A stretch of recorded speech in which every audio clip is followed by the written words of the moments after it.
Good morning, good afternoon, good evening. We kind of joined right as the music was swelling up there.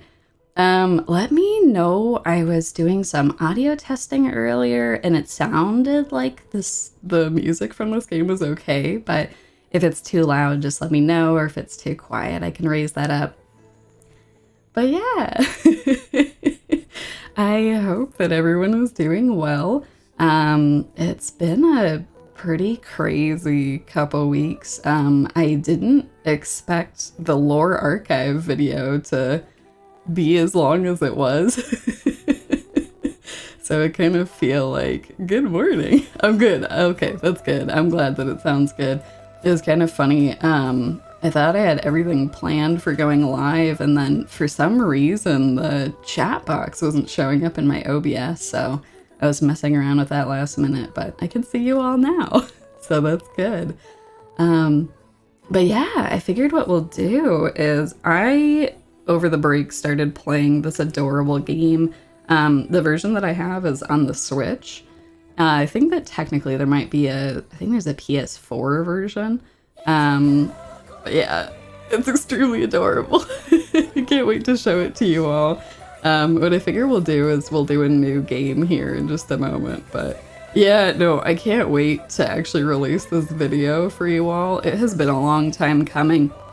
I feel like it's been a good experience for me to realize, like, once I get started on a video like that, I'm really gonna have to set a couple of weeks to actually get that done, because yeah, no, the script ended up being really long. I can't remember what the total word count was on it, but it was crazy. It was a lot. Oh my gosh. Yeah, I know, Ina finally came back. I'm so glad. Oh my gosh, it was so nice to hear her voice again. But yeah, no, the holidays were good. Unfortunately, so I guess positive stuff before we start the game. I'll just kind of hang out and we'll enjoy the starting music here. But yeah, so for the holidays, Bear and I finally were able to go and see his family for the first time, and oh gosh, it was almost 3 years since we had last seen them. Bear's family lives in an area that has middling COVID restrictions. So there were some concerns that if we came to visit them at any point, like one or all of us would get sick. But after 3 years, we were feeling pretty confident about, you know what, it's fine, we're gonna be all right, we're just gonna see each other, we'll take precautions while flying. And it was delightful. It was so nice. We were finally able to see. So Bear has a younger sister, who is also extremely tall. Holy cow. She's like a model. It's insane. I think she's like 6'1", which is, oh gosh, in centimeters, that's, so Bear is 195 centimeters, which is absurd. It's way too tall. I wish that I could have like some of those centimeters for myself. But yeah, his sister is pretty close to that as well. I think she's like 185 centimeters. Yeah, no, it was really nice. We got to see them, we got to hang out and have really good food. We did some presents and it was just really nice to see them. The sad thing is, though, is that our fears were not unfounded, and Bear and I both caught COVID. For the first time in 3 years. It was terrible. So we came back and, no joke, we were out for 2 weeks. It was miserable. Both of us have our vaccines and our boosters, so, I'm really grateful for that because, man, we would have been in pretty bad shape without that. But yeah, as it stood, we ended up having Christmas and New Year's in bed. I played a lot of this particular game during that time, so that's a positive. I got to learn about this game. We also played a lot of Deep Rock Galactic. I know, right? I didn't want COVID to be a thing anymore. I was pretty upset. In fact, we actually were fairly convinced that we had just gotten the flu. So we're like, there's no way. There's absolutely no way after everything. But yeah, it was miserable. It sounds like we just got particularly unlucky. There's that strain that's going around that's just, it just lays you out. We were really exhausted, like walking up and down stairs. You felt a little out of breath. We didn't have any issues with oxygen, which was good. Like that's kind of the main thing you have to look out for is if you're really having trouble breathing, that's kind of the issue where you actually have to go to the hospital. But we had a at-home test that we were able to take, so we did that, confirmed that. We're very upset that it was positive. It was so positive. Like, I know sometimes those tests that you see online will have like, oh, it's just a tiny little line. No, this line was so bold. We're like, no, it finally happened. So, yeah, no, it was just ridiculous. Oh my gosh. No, as far as we know, this was the first time that either of us had gotten it.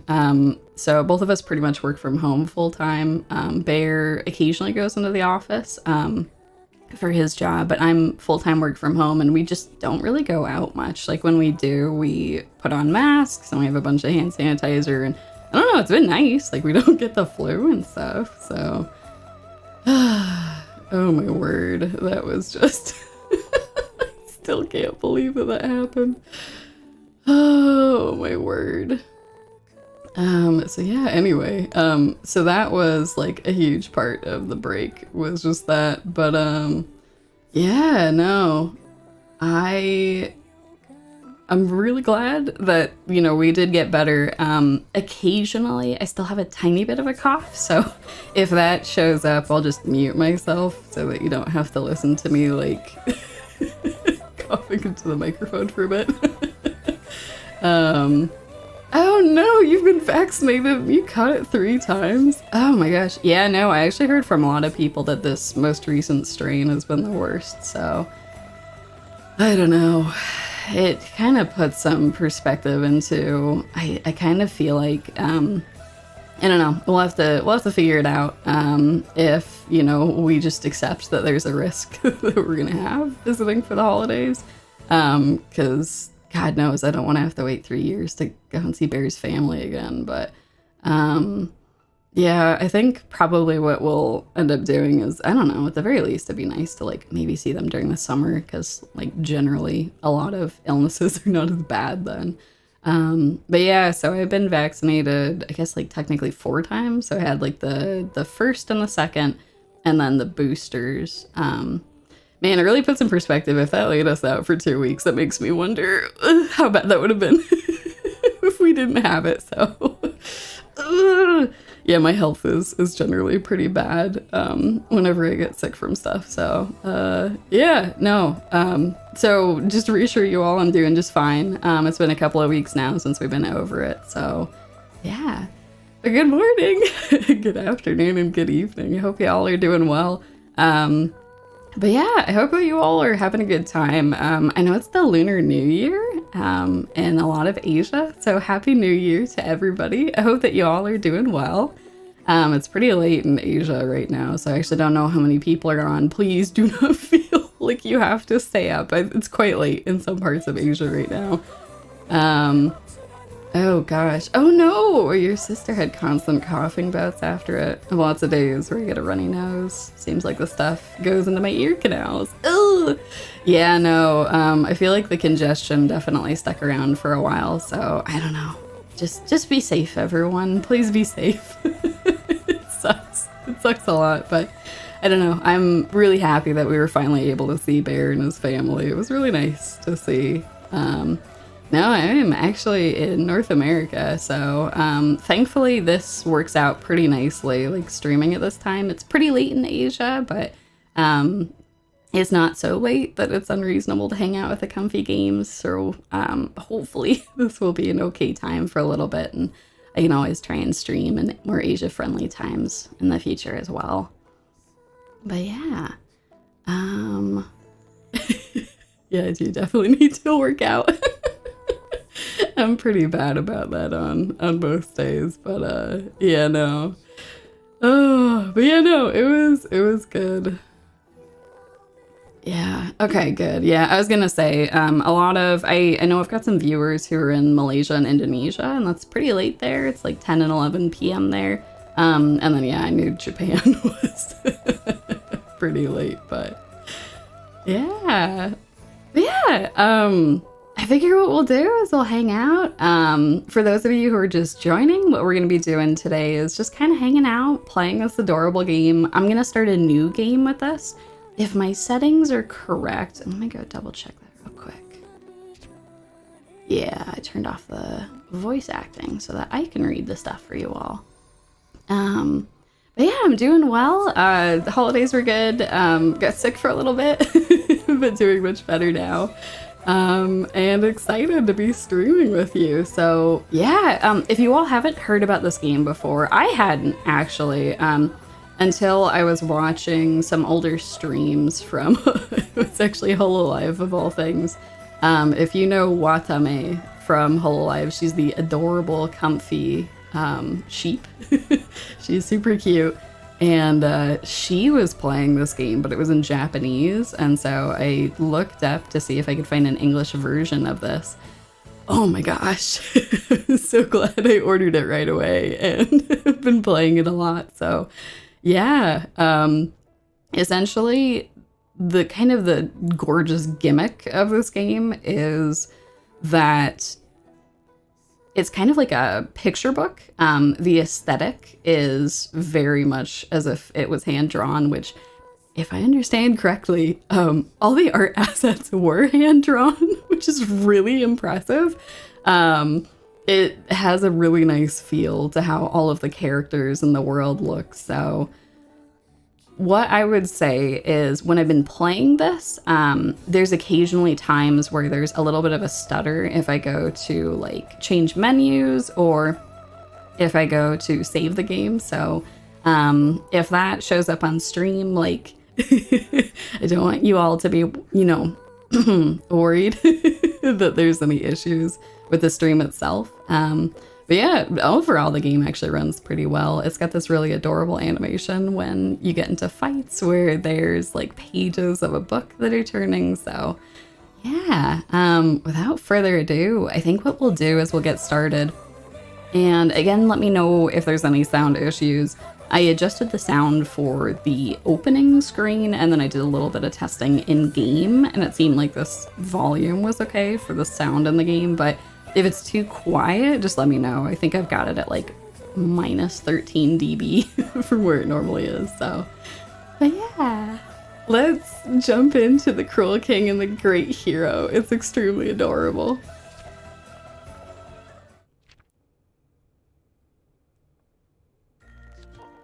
Our story begins far away, long ago. Here, a human town was nestled within stone walls, while the monsters made home to the forest and mountains beyond. Atop a mountain, beyond the land of the humans, was a small kingdom of monsters which was ruled by the Dragon King.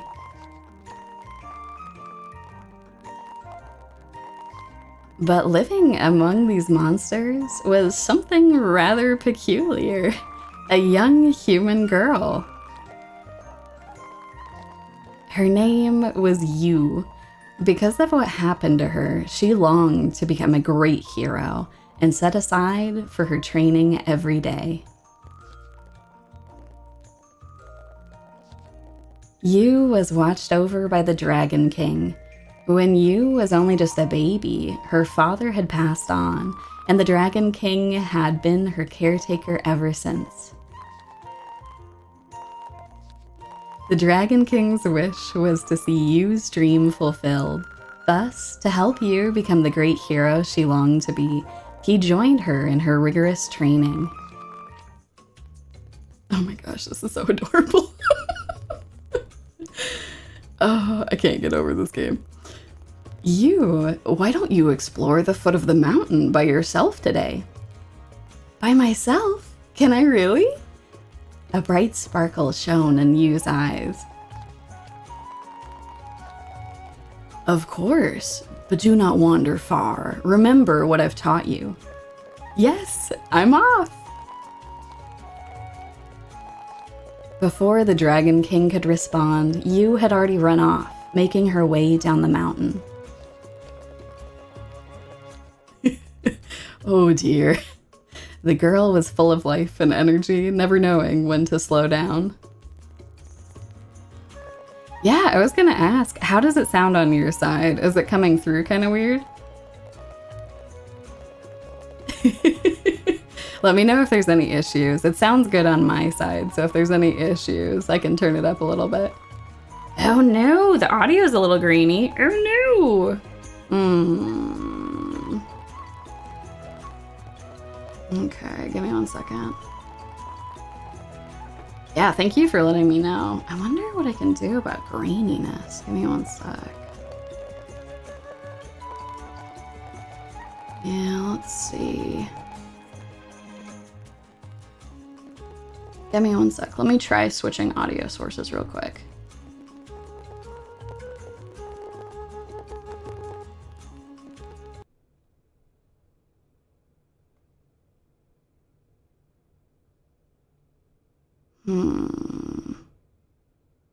Let's see. Yeah, sorry about that. Give me 1 sec. If we end up having any issues, I can always just run some other music in the background. Good, okay.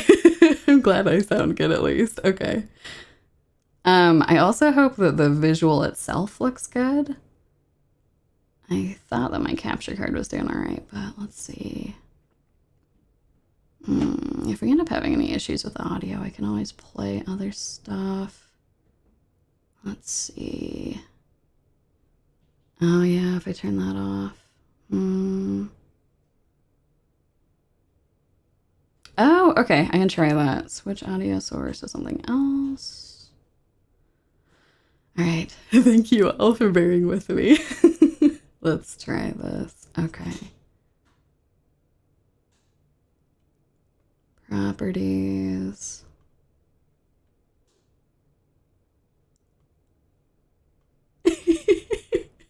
All right, give me a sec. The classic on and off button. Alrighty, we're gonna try this. If this has any issues again, if it's super crackly, let me know. The music in this game is very good. And if I end up streaming this again in the future, maybe what I'll do is I'll just like I actually have some of the music downloaded on my computer. So I can always just have that here. But yeah, all right, we're gonna try this again. Just let me know. We're gonna play it for about a minute or so. You let me know if it's grainy or choppy still.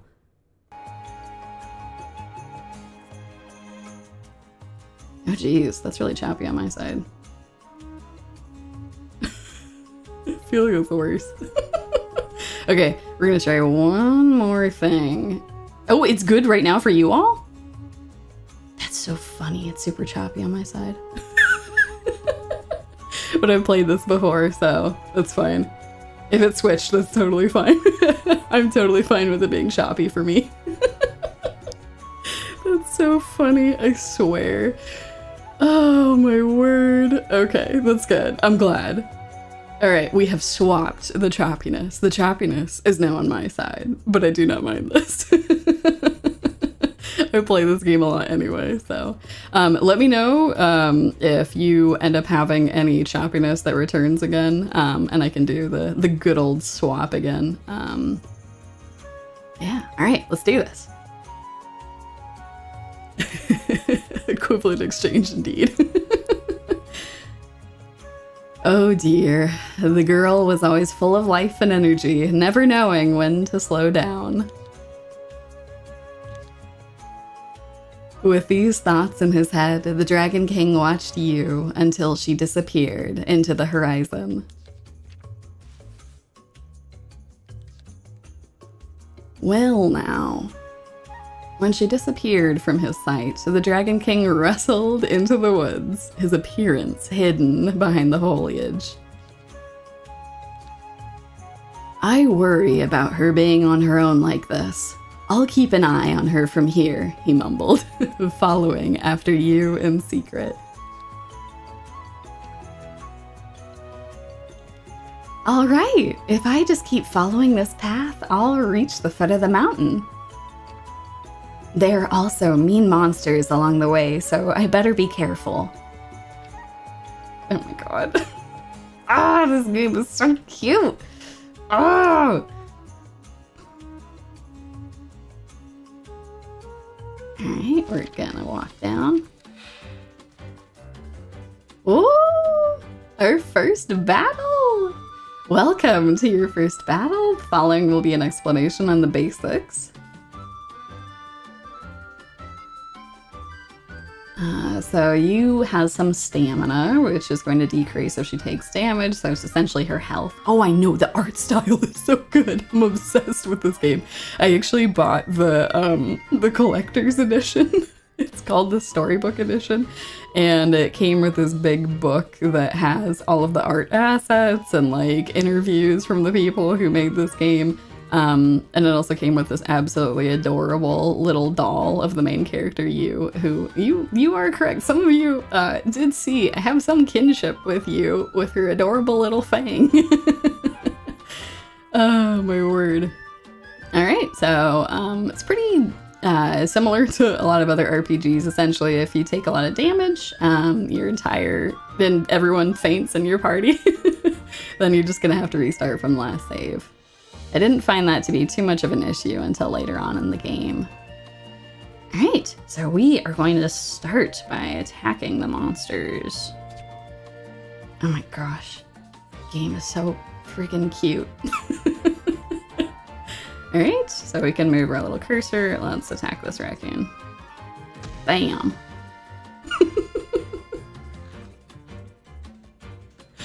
Oh my gosh. Alright. Let's take out this raccoon. Bam. I absolutely love that you can just see the Dragon King in the background the entire time. He's just hanging out, making sure that she's gonna be okay. She goes and whacks some raccoons with this. Bam. Bam.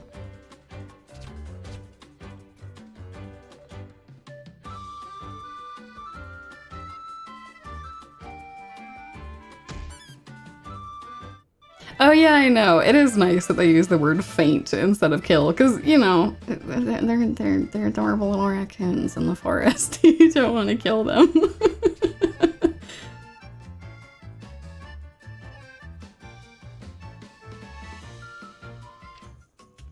And then we get experience and shells for completing that.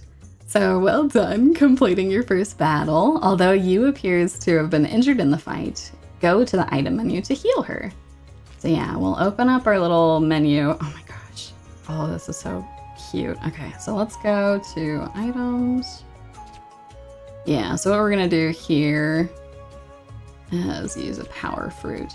I think the one maybe like small quibble I have about how they've designed this game, and this is probably just from playing a lot of other games that give you raw numbers. The game unfortunately doesn't give you raw numbers on exactly how much experience you have, or how much like certain items will increase your attack or healing. So you kind of have to figure out like what exactly is going on there. But the power fruit will heal, I think it's 20 HP is what that will do. Yep, 20 HP. All right. So we've got 2 of those kicking around, and we're gonna end up picking up a lot of these. All right, so we are going to go down the mountain. Oh my gosh. I'm sorry, I'm just gonna keep going on and on about how adorable this game is. So yeah, there's a couple things that we can do in battle. So in addition to attacking, we can also guard. So they're kind of just teaching us how this all works. We can also escape. I almost never use the escape option. Most of the time it's just better to fight whatever it is you're fighting. Yeah, essentially they're just saying if you end up leaving a battle, obviously you won't get XP for that. And then we do have a bunch of items that we can use. I found these to be pretty useful. There's a feature that will get unlocked later though, the skills, which I think is like the MVP of this entire game. Skills are amazing. Oh. But yeah, we're just gonna go ahead and just do a regular attack here.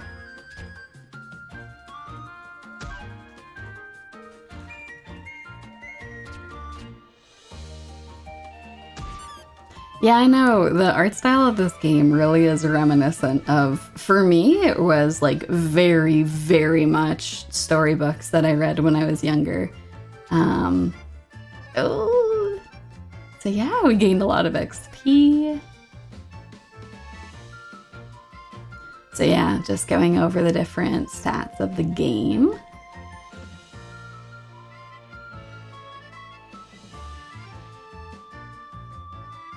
Yeah, I'm gonna skip through some of these screens just so that we can get to just walking around in the world.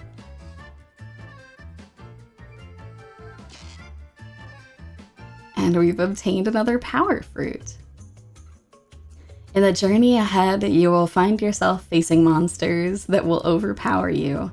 But do not fret, there is a way to save your progress before you faint. Yeah, no, for real. I I really like this game a lot. I definitely recommend it quite a bit. So yeah, we're just gonna save really quick, just as they're suggesting.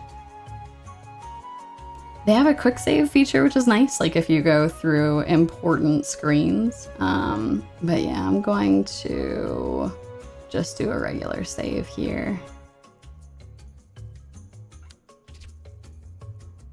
All right.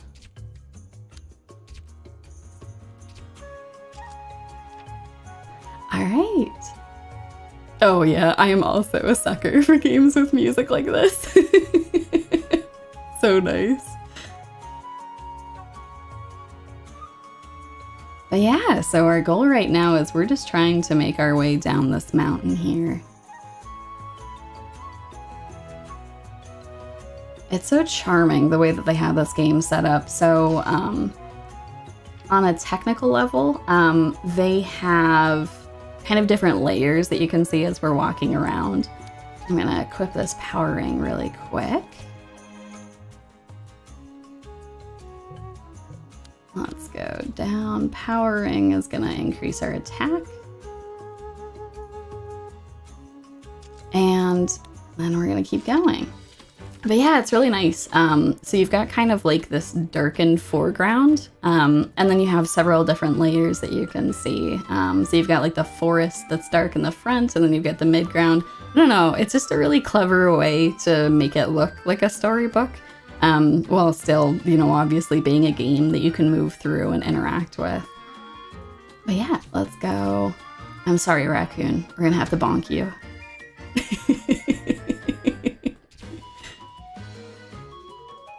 Bam. Good grief, you does a lot of damage with this stick. Oh my word.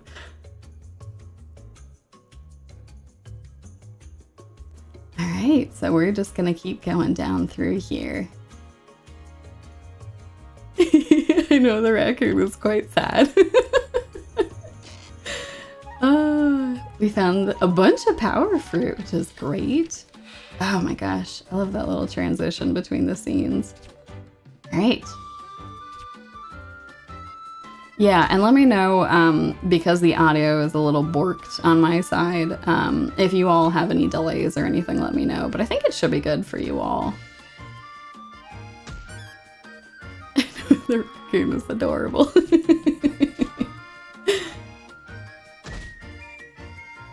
Yeah, since this is the first stream where we're actually playing a game, I can definitely learn a lot from this if there's anything that we need to do. Cute. Yeah, it is a little bit like Paper Mario. Gosh, that's a really good game too. Oh my gosh, the Paper Mario games are excellent. Oh my word. But yeah, so we're walking through. Oh yeah, we're going through a little. Yeah, let me actually check. So the emotes, if y'all want to use them, I think that they might only work if you're on. That's actually an interesting point. Give me one sec. I had this set up. It was a little ambitious, but I was trying to make it so that they were free emotes that you all could use. But I'm not sure if they're actually working.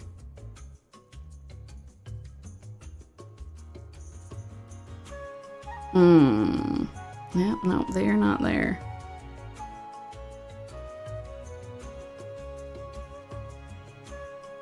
I will probably have to look into that for the next one. I apologize about that.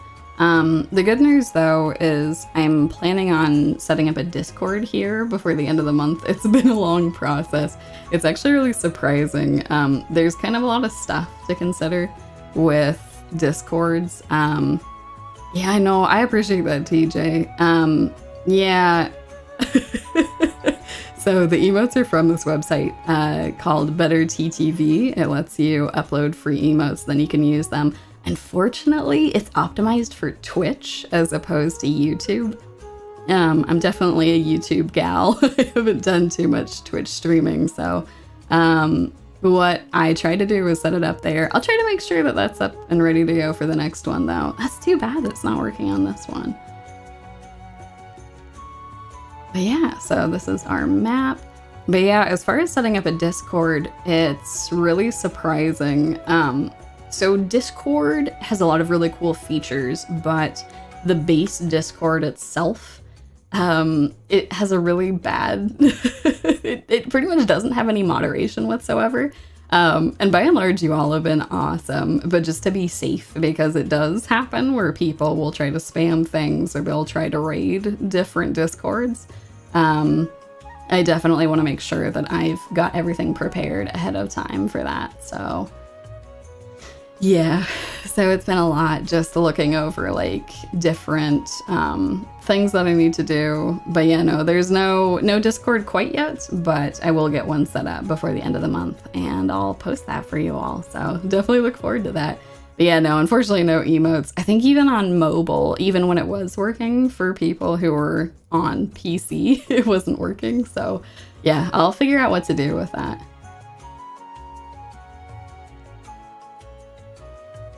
Hollow Knight is a fantastic game.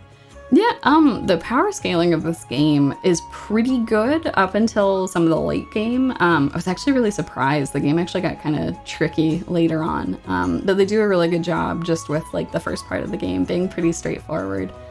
Yeah, no, I appreciate that. Yes, I think what we're gonna do, even though our goal is to go over here, is we're gonna pop up here real quick.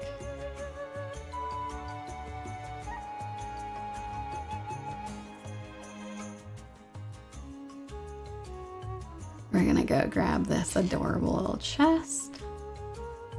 We're gonna head back down. But yeah, so the plan is, so it's editing for a really long time. And then, yeah, no, that ended up taking a lot longer than I expected. The video actually just finished uploading to YouTube, no joke, 30 minutes before the stream started. So, it sounds like I got particularly unlucky as far as upload times. Bear and I went and checked all of our settings and everything. And it was all correct. I had it, you know, with like the right file type. It was an MP4 and all that. But apparently there's certain times when YouTube just has a lot of traffic. And I unfortunately started uploading right then. So yeah, but the lore archive video should be up here shortly. So we're at 14 life. I feel pretty okay. We're not gonna heal here. We're just gonna keep proceeding forward. Yeah, that's right. They did have that other game, The Liar Princess and the Blind Prince. So this is the first of these games that I had ever tried from the studio. So I'm really excited. I absolutely adore this game. So I would love to try out some of their other ones. Oh, 2 of these moss frogs. All right. Let's smack this one. Bam. Oh, they're so tanky. Yeah, I think we should be all right here. So this one, he's got... essentially, I can deal more damage to him when he's got that showing up. I'm actually going to focus this one. Ooh, I'm going to have to look that game up. Minute of Islands.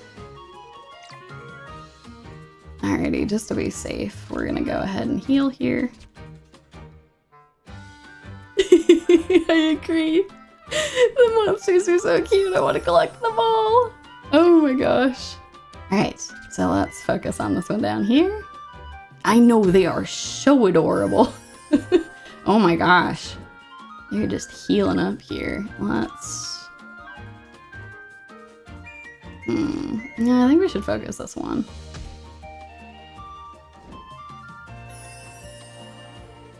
Alright, well, that should be enough for me to take this one out. Oh!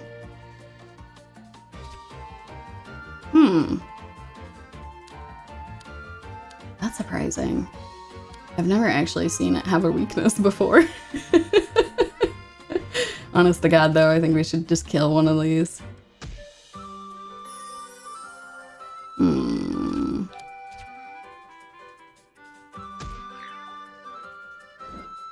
Alright. Yeah, no, they're called moss toads, which is adorable. I really appreciate you all hanging out while we're playing this game.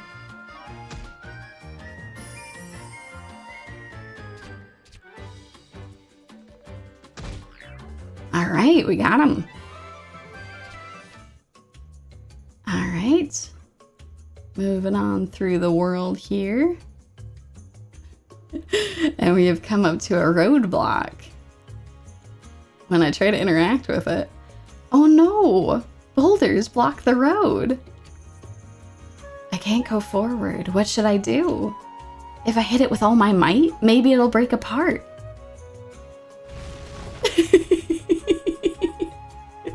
And the Dragon King steps in covertly to help out. Oh my word. All the training has really paid off. Yeah, I do think that was a critical hit back in the battle. Moss Todd. Yeah, so as far as Lore Archive is concerned, you can actually watch it without any knowledge of the game. I actually go quite in depth about like all the different characters and the different worlds. So if you haven't played through the main story yet, I definitely would suggest doing so because it's very fun and adorable. But by and large, you absolutely don't have to do that. Dad! Seeing the Dragon King, you ran to him with a smile on her face. Did you see? I got all the way down here by myself. Aren't I great? Absolutely, you. I was very impressed. Beaming with pride, Yu's smile stretched from ear to ear as she giggled triumphantly. Now let's return home. Climb aboard, Yu. Okay. She did say Dad. She is adopted by the Dragon King. The newest video is 2 hours and 18 minutes. Took forever to upload. You jumped onto his back with reckless abandon. Careful now. Sorry. Her smile never faded, excitement having taken over the look on her face. The Dragon King then spread his large wings, taking off into the sky with a powerful flap. Yay! I love flying with you, Dad. I very much enjoy flying with you as well. In the blink of an eye, the two had arrived back at their mountain's end.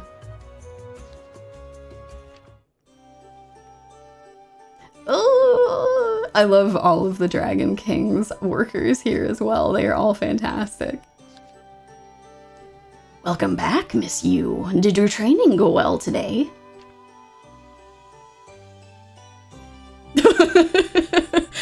does have the vibe of a really sad story. So far with me playing it, it has been very sweet, thankfully. But I am, I cry very easily, so I'm preparing myself for the worst. Yes, no, she is wearing a pot on her head. Welcome back, you. The world is full of treasure. Let's go on an adventure tomorrow, too. Yeah, no, Ori and the Blind Forest has thoroughly traumatized everyone. I don't know. Y'all were talking about Hollow Knight. Hollow Knight traumatized me a little bit. Oh my gosh, that game was real sad. I cried a lot. Oh my gosh. That game is beautiful, though.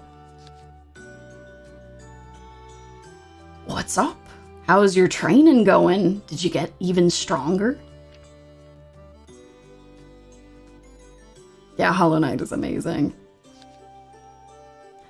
Oh, welcome back. Don't cause too much trouble for His Majesty now. I won't cause trouble for His Majesty.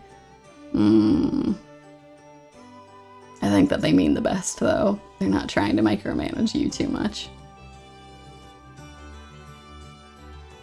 Alright. We've met everyone that's in this adorable castle.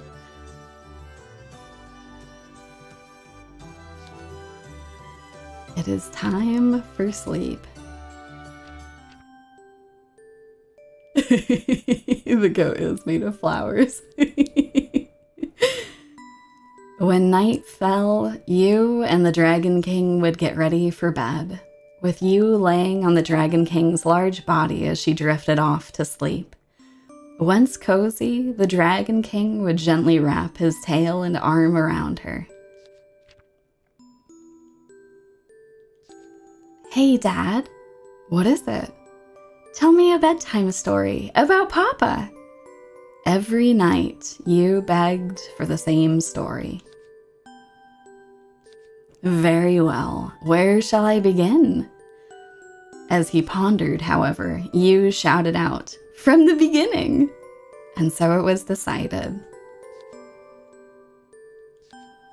As all stories should, the Dragon King collected his thoughts, then spoke tenderly.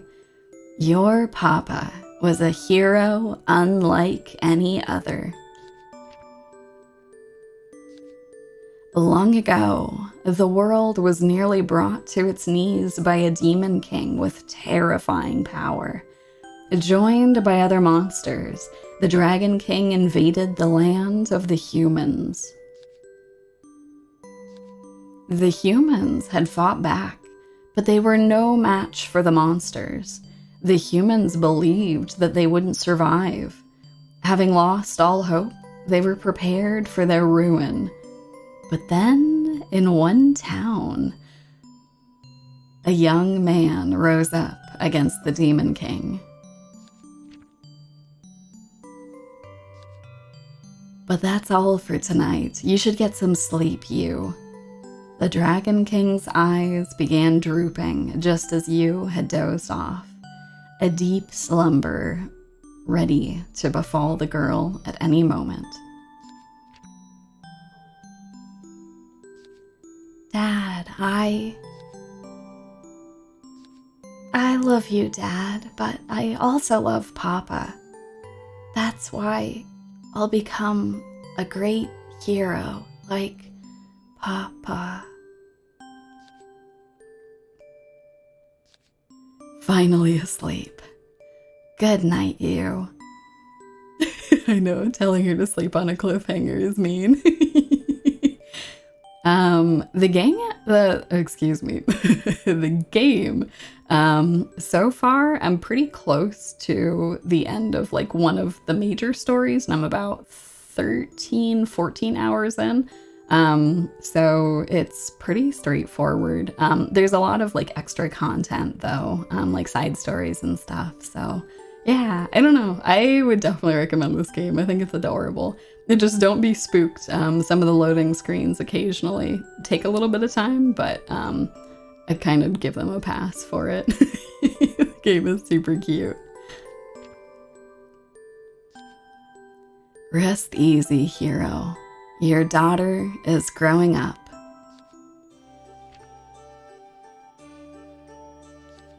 You, whose dream is to become a great hero like her father, had once again woken up early to start her training. It all began with her practicing how to swing a sword. Though she may have called it that, she was actually just using a simple stick from a tree. She'd found this stick while training one day, quickly becoming her most prized possession. Using it every day had made it become an extension of her arm. I'll do my best today too.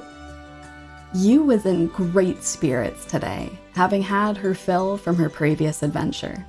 Her excitement resounded more than usual as she swung her stick with great force. Then... oh no! Ah! Not noticing the boulder near her, and with all her might, Yu had struck it with her stick. With a loud snap, the stick broke into two, becoming nothing more than a useless twig. Her big crocodile tears! Yu rushed back to the cave's throne room, her tears pouring like rain. With a soft, there, the Dragon King comforted Yu. I've got an idea. Why don't you visit the blacksmith at the foot of the mountain and have them make you a new sword? I'm sure they'll have something that suits you perfectly, Yu, the Dragon King proposed. The blacksmith? Can I go on my own again? Yu asked through heavy sobs. But of course, are you up for it? Uh-huh. Okay, I'm off. Yu was still very sad about her broken stick, but getting another chance to adventure alone and the idea of getting a new sword made her gloom slowly turn into excitement. Yu left the throne room, not quite a spring in her step yet.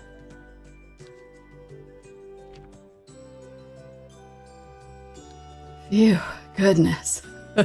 Arthur, are you there? Oh my gosh, adorable little spider. The Dragon King called out, and a small, spider-like monster responded, sliding down a fine white thread from the throne room ceiling. Yes, Demon King, I am here. Your Majesty will do just fine. My deepest apologies. How may I be of assistance, Your Majesty? I know it's abrupt, but I need you to get to the blacksmith before Yu does. The Dragon King wanted the blacksmith to give you an easy-to-handle weapon. I know, plot twist. And nothing too dangerous, he added. As you wish, then allow me to take my leave. In a fluid motion, Arthur ascended his thread and disappeared without a sound. Yes, so that should do the trick, but perhaps I should still keep an eye on you in secret. The Dragon King rose from his throne as he pondered this to himself quietly.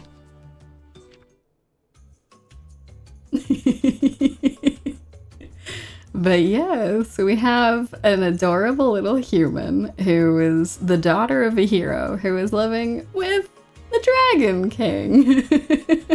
I love that she calls both of them her dad. It's just which one gets which name. So the Dragon King is dad, and then her human father is Papa. I think that's extremely adorable. But yep, it's time. Let's go get you an actual weapon. So now we have the ability to run. So it's nice. So when you move through areas where essentially your level is higher than the monsters that are there, it'll actually give you the option to run. It's a really nice visual cue because when we end up slowing down, it generally lets you know, oh, there's some strong monsters around here, or monsters that are like maybe close to your level, but a little bit higher. But yeah. So what we are doing is we are making our way to the village at the bottom of this mountain. So we're gonna make our way down. Oh my gosh, it's so far. I forgot how far that was. We'll definitely get in some battles before then. I love how even though her stick is broken, you is still trying to use it. Oh, it's so sad. Bam.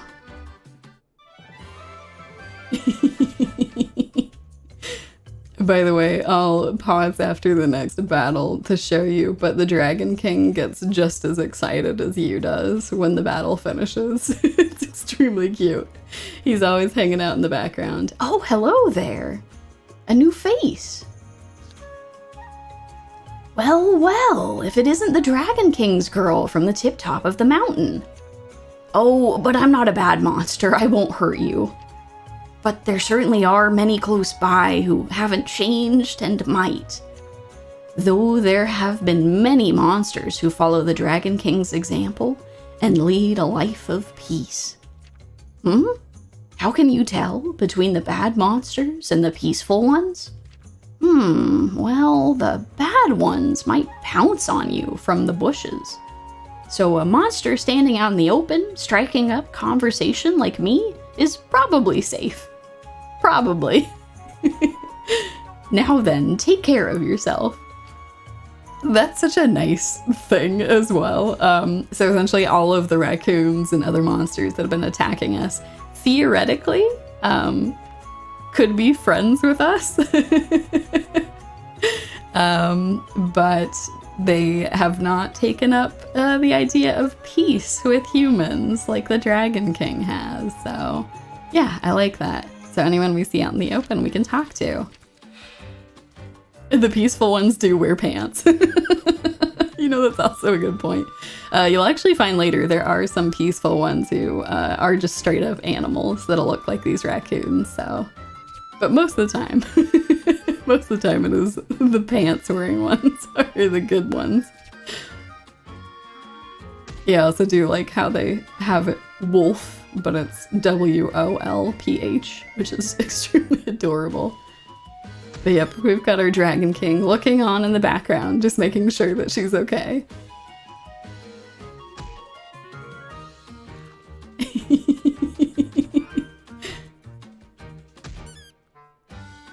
Ooh! And then if you look in the background, you can see the Dragon King's got a big smile on his face. I don't know if I'd say the peaceful ones are civilized. It's more like the peaceful ones are not going to attack a human that's just walking around. So you'll actually see throughout the game there actually are a lot of monsters that have their own like villages and things like that. But yeah.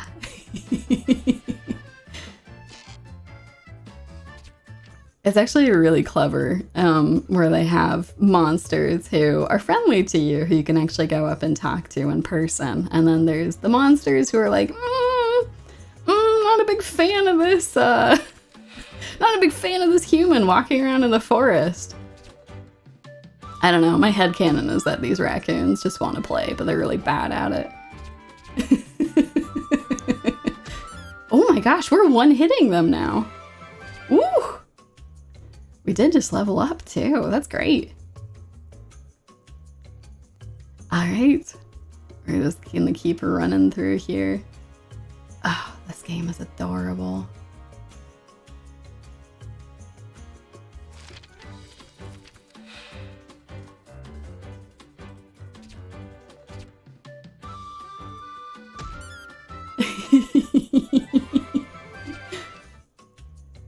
Man, I cannot believe how quickly we're going through this. Oh, I know, it is sad when in RPGs you have to beat up cute mobs. Oh. Ooh. See, we're actually walking here. That means that there's slightly stronger things that are in this area.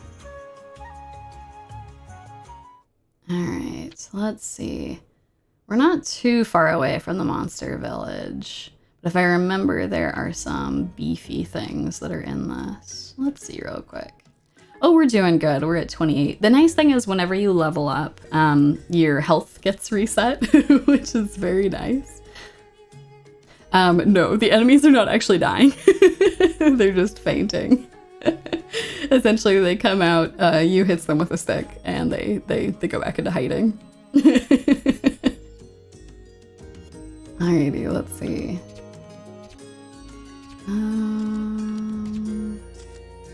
Yeah, we're good. I thought maybe I had some other equipment. We're alright.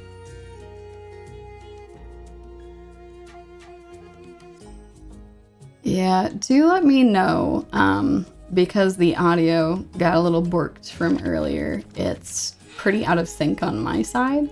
So if you all are hearing like battle sounds and stuff when a battle isn't happening, just let me know and I can just turn off the like the battle noises themselves. I think the music is just good in like all parts of the game, so it doesn't really matter what music is playing in the background. But the sound effects, I'm sure, would be a little distracting. So if you hear sound effects when something isn't happening, then just let me know and I can turn those off. Bam. Oh my gosh, we one-hit KO that poor rat. Oh my gosh. I say one-hit KO. They fainted and headed back. Oh good, it's still good on your side. Okay, that's fantastic. Oh, that's such a relief. Man, that is the craziest thing about OBS. It's really good at feeding stuff to the stream. It's a little less good at like you as the person who is streaming listening to it. So I really appreciate your feedback. Sometimes if something sounds good on my side, it doesn't sound good for you all. So, oh, I appreciate that a lot. Alrighty. Oh, we've got 2 cave mice. I know, they're so cute. They've got these big ears. Oh, I'm also really glad. Yeah, I have heard from so many people that they have really liked the Blue Archive guide that I put out. That makes me really happy to hear. I know not everyone who watches me plays Blue Archive. A lot of you do play Blue Archive.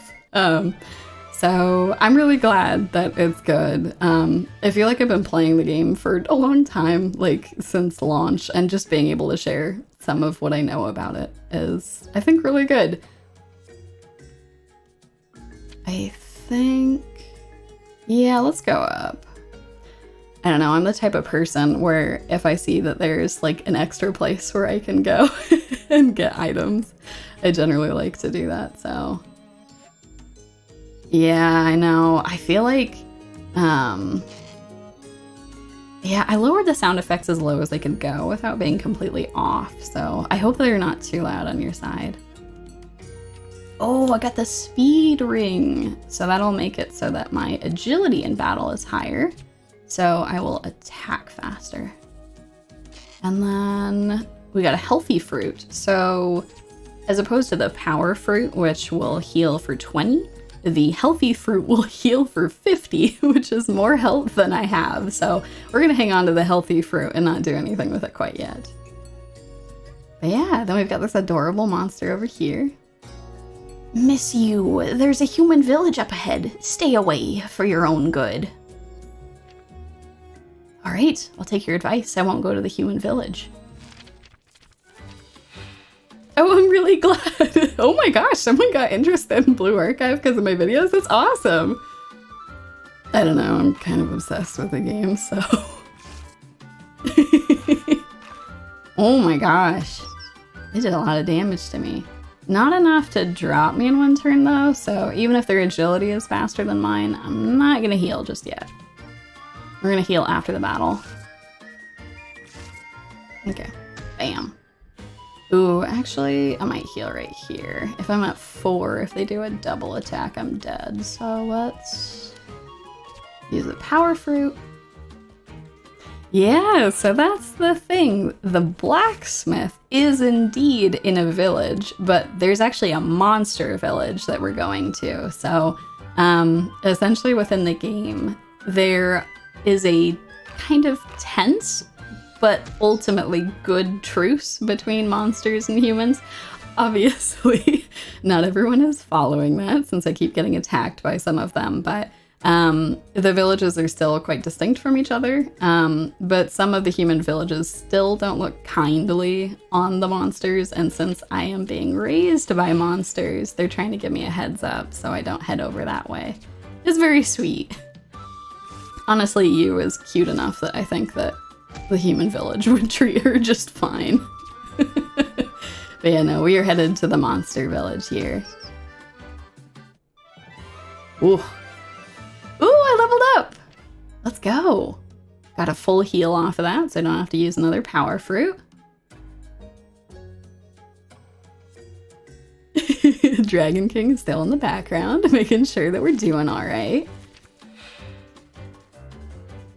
It's kind of nice. As the game progresses, obviously you get stronger, so coming back to some of these enemies, you're like, ooh, I take almost no damage from you now. But yeah, here in the beginning, some of these mice can be a little tough here. It's nice that you can one-hit faint them, though. I keep saying KO. I'm gonna say faint. Don't want to make it seem like we're killing them. But yeah, we should be able to level up quite a bit just by wandering through here. Yeah, I think this is a really charming RPG. I think that in addition to the graphics, it just feels very good as you're playing it. The sound effects are really cute. The music is adorable. So I'm really glad I actually got to share it with you all. Oh my gosh, so many mice. So many mice coming after us. Oh, I have the ability to use skills, the best feature in the game. All right, I hope you all are prepared for me using skills because things are about to get crazy here. So these monsters are particularly tough. Try using a special skill to combat stronger enemies. So what we are going to do is go to our skills, which have now unlocked. So you'll see over on the left, right below our health, which they call stamina, we now have this little star option, and the star is essentially our skill points. So those will increase every single turn that we're in battle, and certain skills that will unlock as we level up. So we have 4 skill points currently, so we can actually use this flame slash. So yep, they're showing here the energy, essentially the skill points that will be used. All right. I was not prepared for what was going to happen when I first used the skill. But yeah, Dragon King lights it on fire. You absolutely eviscerate that. Yeah, so I think what I'm gonna do, I'm not gonna be able to one-hit this particular guy, so I think what I'm gonna do is, should I guard so that I rack up more? I think what I'm gonna do is I'll power fruit here. I know, it's amazing. It's really nice too because Yu is just totally oblivious that the Dragon King is helping her, and she's like, just by willing it into being, I have created this flame slash, which is so cute. So yeah, let me actually show you. So we only have 2 skill points here. So what we're actually gonna do is I'm just gonna guard because that will double the amount of skill points that we gain for the turn, in addition to reducing damage. So it's a benefit of guarding when you don't have as many skill points. Oh no! Thank you so much for the heads up. I had leaned down just to... Thank you all for making sure that everything is working correctly. My model was sad and asleep. Oh my word, thank you. Yeah, I think something that I do want to try and get set up is an idle animation for when I lose tracking. When I was rigging my model, that was kind of a lower priority because I wanted to make sure that everything else was working, but at some point I would like to get that set up. All right, we're gonna flame slash again. Just the little flame tornado that comes up from that, it just cracks me up. By the way, Flame Slash continues to scale with your level, so it is just like one of the best moves in the game. I still use it at higher levels. It's very good. There's other good moves that Yumi gets, or excuse me, that you gets as the game progresses, but yeah, thank you for the heads up that my model had lost tracking. All right. Gonna keep wandering through here. Oh, I love all the different environments in this game. Like, this is so nice, the ambiance of this cave.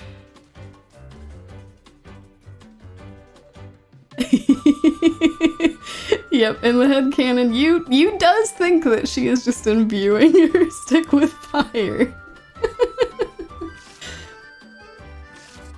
Ooh, these little mice. Ooh, I'm actually faster than one of them. Let's do this one then. I'm faster than the middle one. I can attack it before its turn. I'm sure you all can see that I play a lot of turn-based RPGs. Just over here like, all right, it's strategizing. I'm clearly faster than this character. I think I'm gonna hold off on healing in case I level up. Ooh, let's grab this chest. Ooh, I got 120 shells. That's the currency here. Oh, she does look so scared when she gets hit. So I'm not going to wander over to the right, but there is essentially this big updraft that's coming from over there. We can't currently traverse there, but if we happen to pick up a character who can, then we can do that. So we're going to continue to the left. Oh, hello! Hello, sheep monster. Oh, you're the young lady from atop the mountain. I see, so you're going to the monster village. It's just up ahead. You'll come upon it soon. It's a peaceful village where peaceful monsters who love the Dragon King live. I'm sure it'll be to your liking. Thank you. That's very nice of you to say. Let's go. Ooh, another battle. Alrighty. Let's flame slash this rabbit trouser.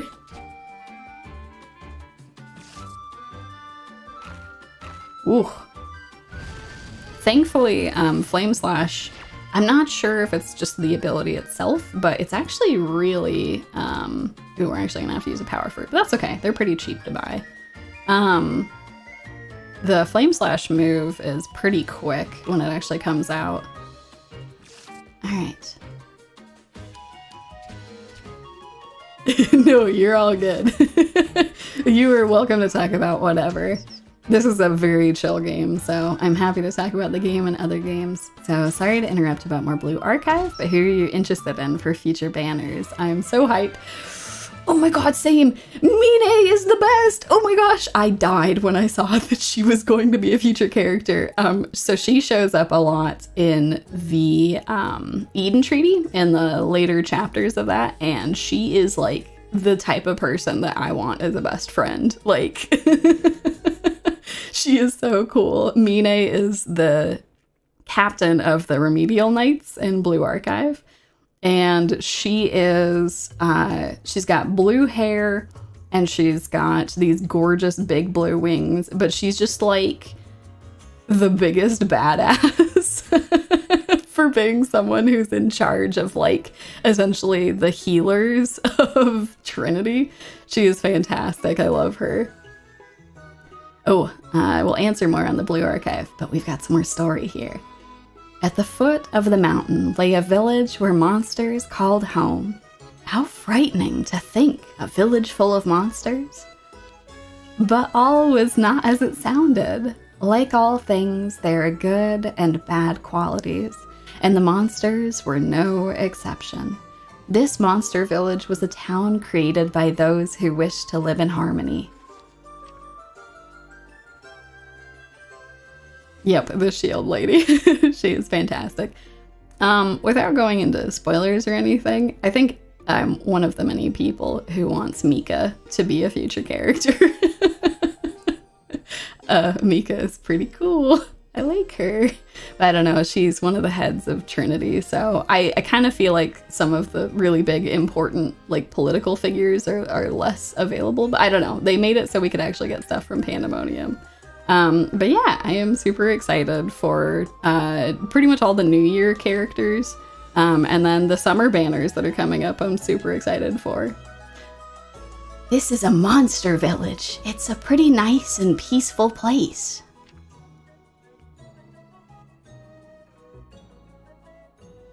Ooh, here's the blacksmith. We finally found him. Why, you're the young lady from the mountaintop, aren't you? Do you need something? You showed the blacksmith her broken stick, asking for a replacement. Well, that's no good, is it? My skills are top-notch. I'd be happy to make you a special sword to call your own. Really? You said, the sparkle in her eyes returning. But in return, I must ask a favor of you. The blacksmith told you that she'd need some materials from the storehouse guard's house in order to forge the weapon. Here is a list of materials. Show this to the storehouse guard and you'll be set. Roger that. I'm off then. You said as she left the blacksmith. Sheepsmith, yep. The blacksmith is adorable. I don't know, I'm kind of obsessed with all the character designs in this game. Like, look at this little fire too. Oh, this game is cute. This game is adorable. Oh my gosh. All right, so this is actually a great starting quest because it makes it so that we explore this town and actually go and meet a bunch of people. So yeah. So we're trying to go to the guard's house. This lady. Oh, I almost don't want to talk to this lady. You know what? We're gonna do it. I'm gonna do it for you all. This is my least favorite character in the whole game. She is so... I don't know. She is a very... It's good, right? Like, you have to have characters who are hateable in the game, but this is one of them. What do you want? I'm busy. Leave me alone. Well, my apologies, lady, for talking to you. Here I was, trying to be nice. Oh, another sheep. Hello. Madame's real strict, huh? Sorry, I'm busy right now. Ooh, this poor dude looks like he has spilled a bunch of barrels everywhere. Ooh, sorry about that. All my belongings are scattered everywhere, huh? Cleaning everything will take a while. Sorry for the inconvenience. Oh, this character, look how cute they are. Colette's got something in mind for what she wants to be when she grows up, you know. I'm sure you do, Colette. You live your best life. Ooh, the fountain. Oh my gosh. This is so pretty. Oh, let's see. Oh, yes, thank you. I was in the cutscene when you asked about the Tsurugi. So, yeah, Tsurugi, strikes me as someone who is trying to live their best life, but is struggling a bit with that. I actually like that she's hilariously unhinged. Oh, it's just you, human. I'm the gatekeeper. If you don't have permission to pass, then I won't let you through. Yeah, for those of you who play Blue Archive, don't forget to do the pre-registration thing. There should be a link that's within the game, but you can also go to Twitter to do that. Anytime they offer a pre-registration thing, you always get about 1,200 pyroxene off of that, so... I think it's good. Yeah, no, Mega Tsundere vibes from Tsurugi. Yeah, I'm so glad that the Blue Archive video is good. Oh, good day. I'm sorry. I'm quite busy right now. Oh, yeah, sorry. I'm gonna be running around talking to a bunch of people here. Hello, welcome. See anything that catches your eye? Oh, Petra at the shop is the best. Okay, so we've got about 190 of that. Yeah, let's buy... I think I'm gonna buy a couple power fruit, just so we've got them. Let's have a total of 6. That should be fine. Okay. Up we go. So we are heading for the guardsman's house. Oh boy. Hi there. I want something tasty to eat. Hello there. Fine day it is today.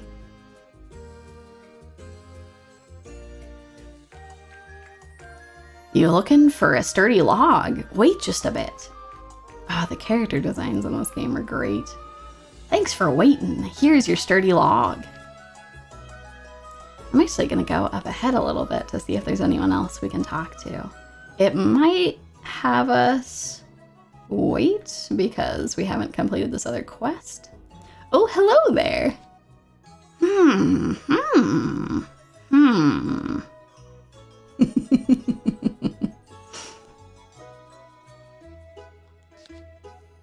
Whoa there, violent snowstorms brewing up on Crystal Moon Hill. I wouldn't go that way if I were you. Thank you, duly noted. All right, so we've got the log. We're gonna go head back to the blacksmith now. Yeah, I always wonder about crossovers for Blue Archive. I think that the Miku crossover was fantastic. I hope that they do some more. Like, it feels like Miku was perfect for the game. But yeah, I don't know. I kind of like that that's something fun that they were able to do. But yeah, we're gonna go head back to the entrance here, passing all these adorable little characters within the village. And we're going to go return this log. Bum bum bum bum bum. Alright.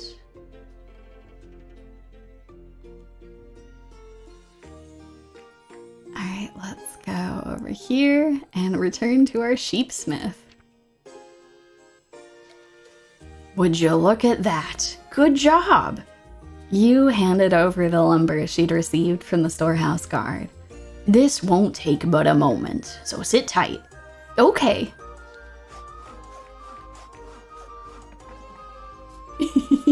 I love how adorable she is. She's just standing there waiting. After some time passed. All right, it's done. Oh! The blacksmith presented a wooden sword with a spectacular finish. Whoa! The sparkle in Yu's eyes shone brighter than the sun. The stick you brought me was made of a light yet durable wood. With this, striking hard objects like boulders should be no problem. The blacksmith handed you the newly crafted weapon as she spoke. I was giving a bit of a male voice to that character, my bad.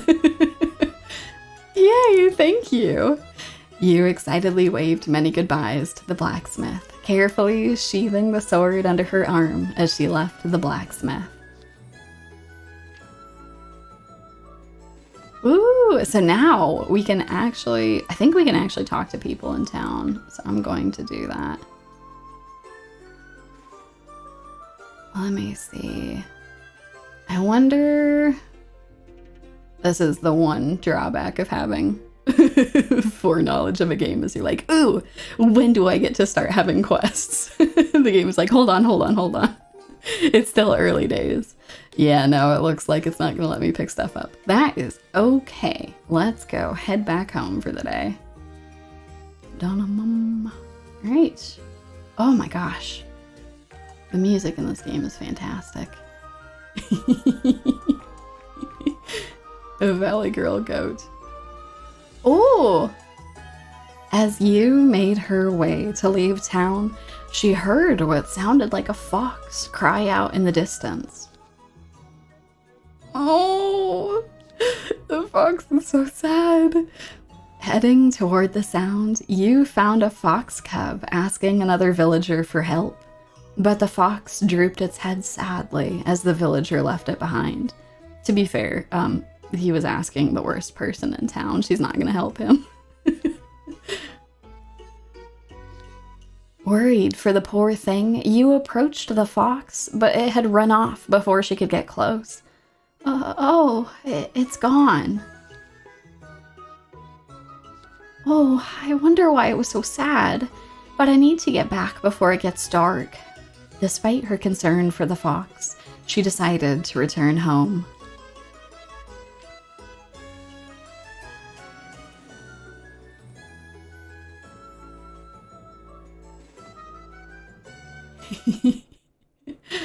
So yeah, the fox is one of the creatures that can be friendly despite not wearing pants.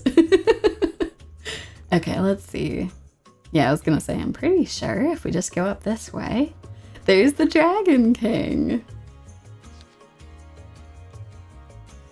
Shall we head home?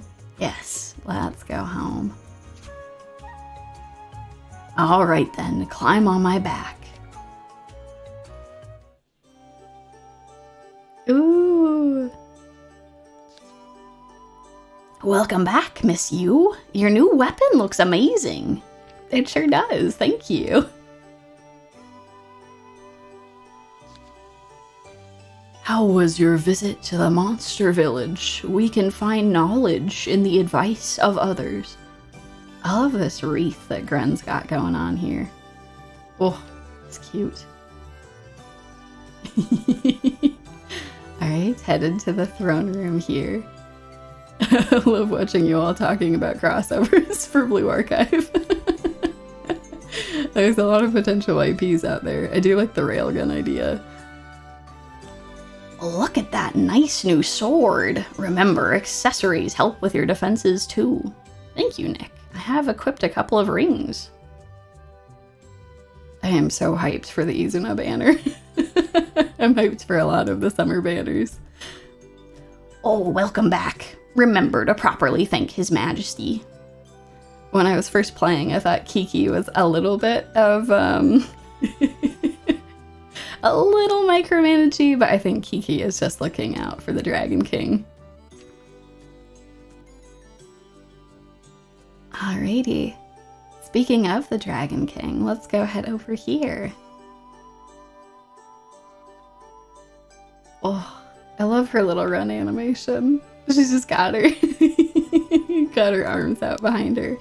Alright, let's really quickly.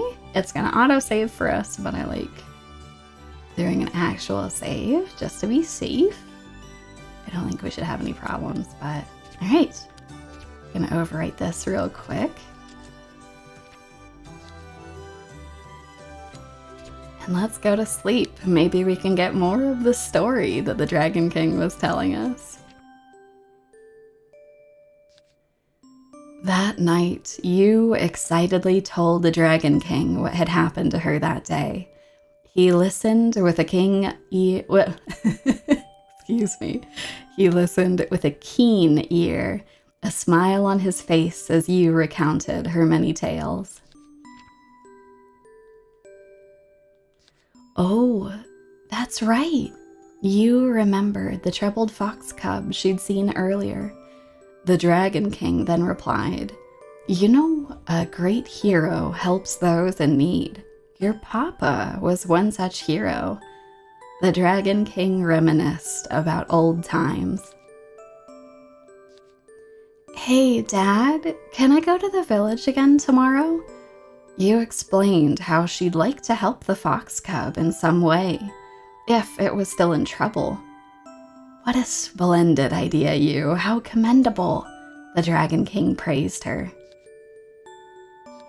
Shortly after, you had fallen asleep while listening to more tales of the great hero. Tomorrow, she would be aiding another in their plight. Just what sort of adventure awaited you? You had made her way down to the village to search for the fox cub she saw yesterday. I wonder if Mr. Fox is here today. She didn't know where to start her search, but she nonetheless began looking for the cub. a Blue Archive and Yumi crossover, I would die. That would be insane. I do not think that will ever happen, but it's a nice thought. The fox cub came to the village today too, huh? I think I saw them around the plaza somewhere. Thank you. I will go to the plaza then. Oh, so yeah, when we see the little arrow that's popping down here, it says that someone has a quest for us. We can finally accept quests. That's a very nice thought. This is a problem. Miss Blacksmith, did something happen? Oh, young lady, I'm just having a little trouble is all. I was preparing the hearth to forge some weapons, but the flame went out. Without the proper heat, my weapons won't be sturdy. I need completely dried firewood, but the village storehouse ran out. I'll have to venture into the forest to gather some. Oh, young lady, would you be interested in going into the woods to fetch 3 bundles of firewood for a reward? You got yourself a deal. 3 bundles of firewood, right? There's a mischievous monster that carries the hardwood I'm looking for. Shouldn't be too difficult to spot. It won't take much to scare it off and make it drop the wood. I really appreciate the help. This is an ongoing story about you helping those in need and is separate from the main story. So all of the side quests in the game are called Use Acts of Kindness, which is cute. In this world, many await Use Act of Kindness. They are optional, but you get rewarded with special things that will help her if she completes them. Like a lot of RPGs, the side quests do give out you a lot of different options. I actually think the side quests in this game, in addition to being adorable and getting a lot of information on the world, they actually do give you really good items, so I think they're well worth completing. Along with these side quests, you get the chance to learn more about the charming residents who live here. And then it's just letting us know that we can go to our scrapbook to go and look at the quests that we have. Yeah, so I think we'll still keep the main story as like the kind of like the guider. You can set which quest you want, and then from there you can actually like, it'll show you on the map where you need to go. Alrighty. So yeah, let's, what we're probably gonna do is we go look for the fox cub, is I'm probably gonna pick up a couple of side quests because they should be completable while we're wandering around the world. Oh, this lady. Alright, we're gonna talk to this very rude lady. I like to think the best of people, and so when I first played this game, I talked to this lady. It's the... alright, we're gonna talk there, Is she the one behind this? Enough is enough. Look at all the trouble she's causing. How many times do I have to tell her? Wildcat? Wildcat? Where did Wildcat go? Whoa! Huh? What's wrong? Who are you? I'm not a street performer, you know. Wait, hold on. What is a human girl doing in a place like this? I haven't seen you around these parts before, little girl. What's your name? I'm you. And you are? Listen carefully, little girl. There isn't a soul in this village who doesn't know who I am. I am Madame Goldie, the one and only proprietress of the sheep family. You'd do well to remember it, and never forget. Okay, I'll do that, Madame Goldie, memorized. Well, aren't you earnest? Call me Madame from now on, you understand? I understand, Madame. Mind you, I'm a very busy woman. There is a child I must find at all costs. Is something bothering you, Madame? My, how perceptive. I like that. A keen intuition is a good quality. Yes, something is troubling me. I can help you. I'm lending those in need a helping hand. Oh my gosh, you is so adorably earnest. She's like, this lady has been very much on her high horse this entire time. To think there are children like you in this day and age. Well, I don't see why not. Find me a child named Wildcat of the sheep tribe. She's a problematic one. She's a hopeless tomboy who revels in making mischief. She needs someone to entertain her. After her misdeeds, she always hides somewhere in the village, waiting for the perfect moment to strike again. Tell me what are you supposed to do after doing something naughty? I'd probably apologize to everyone involved. Exactly. Oh, you're such a good girl. Wildcat did something bad, and now she must apologize. She's out playing hide and seek. I want you to find her and tell her something for me.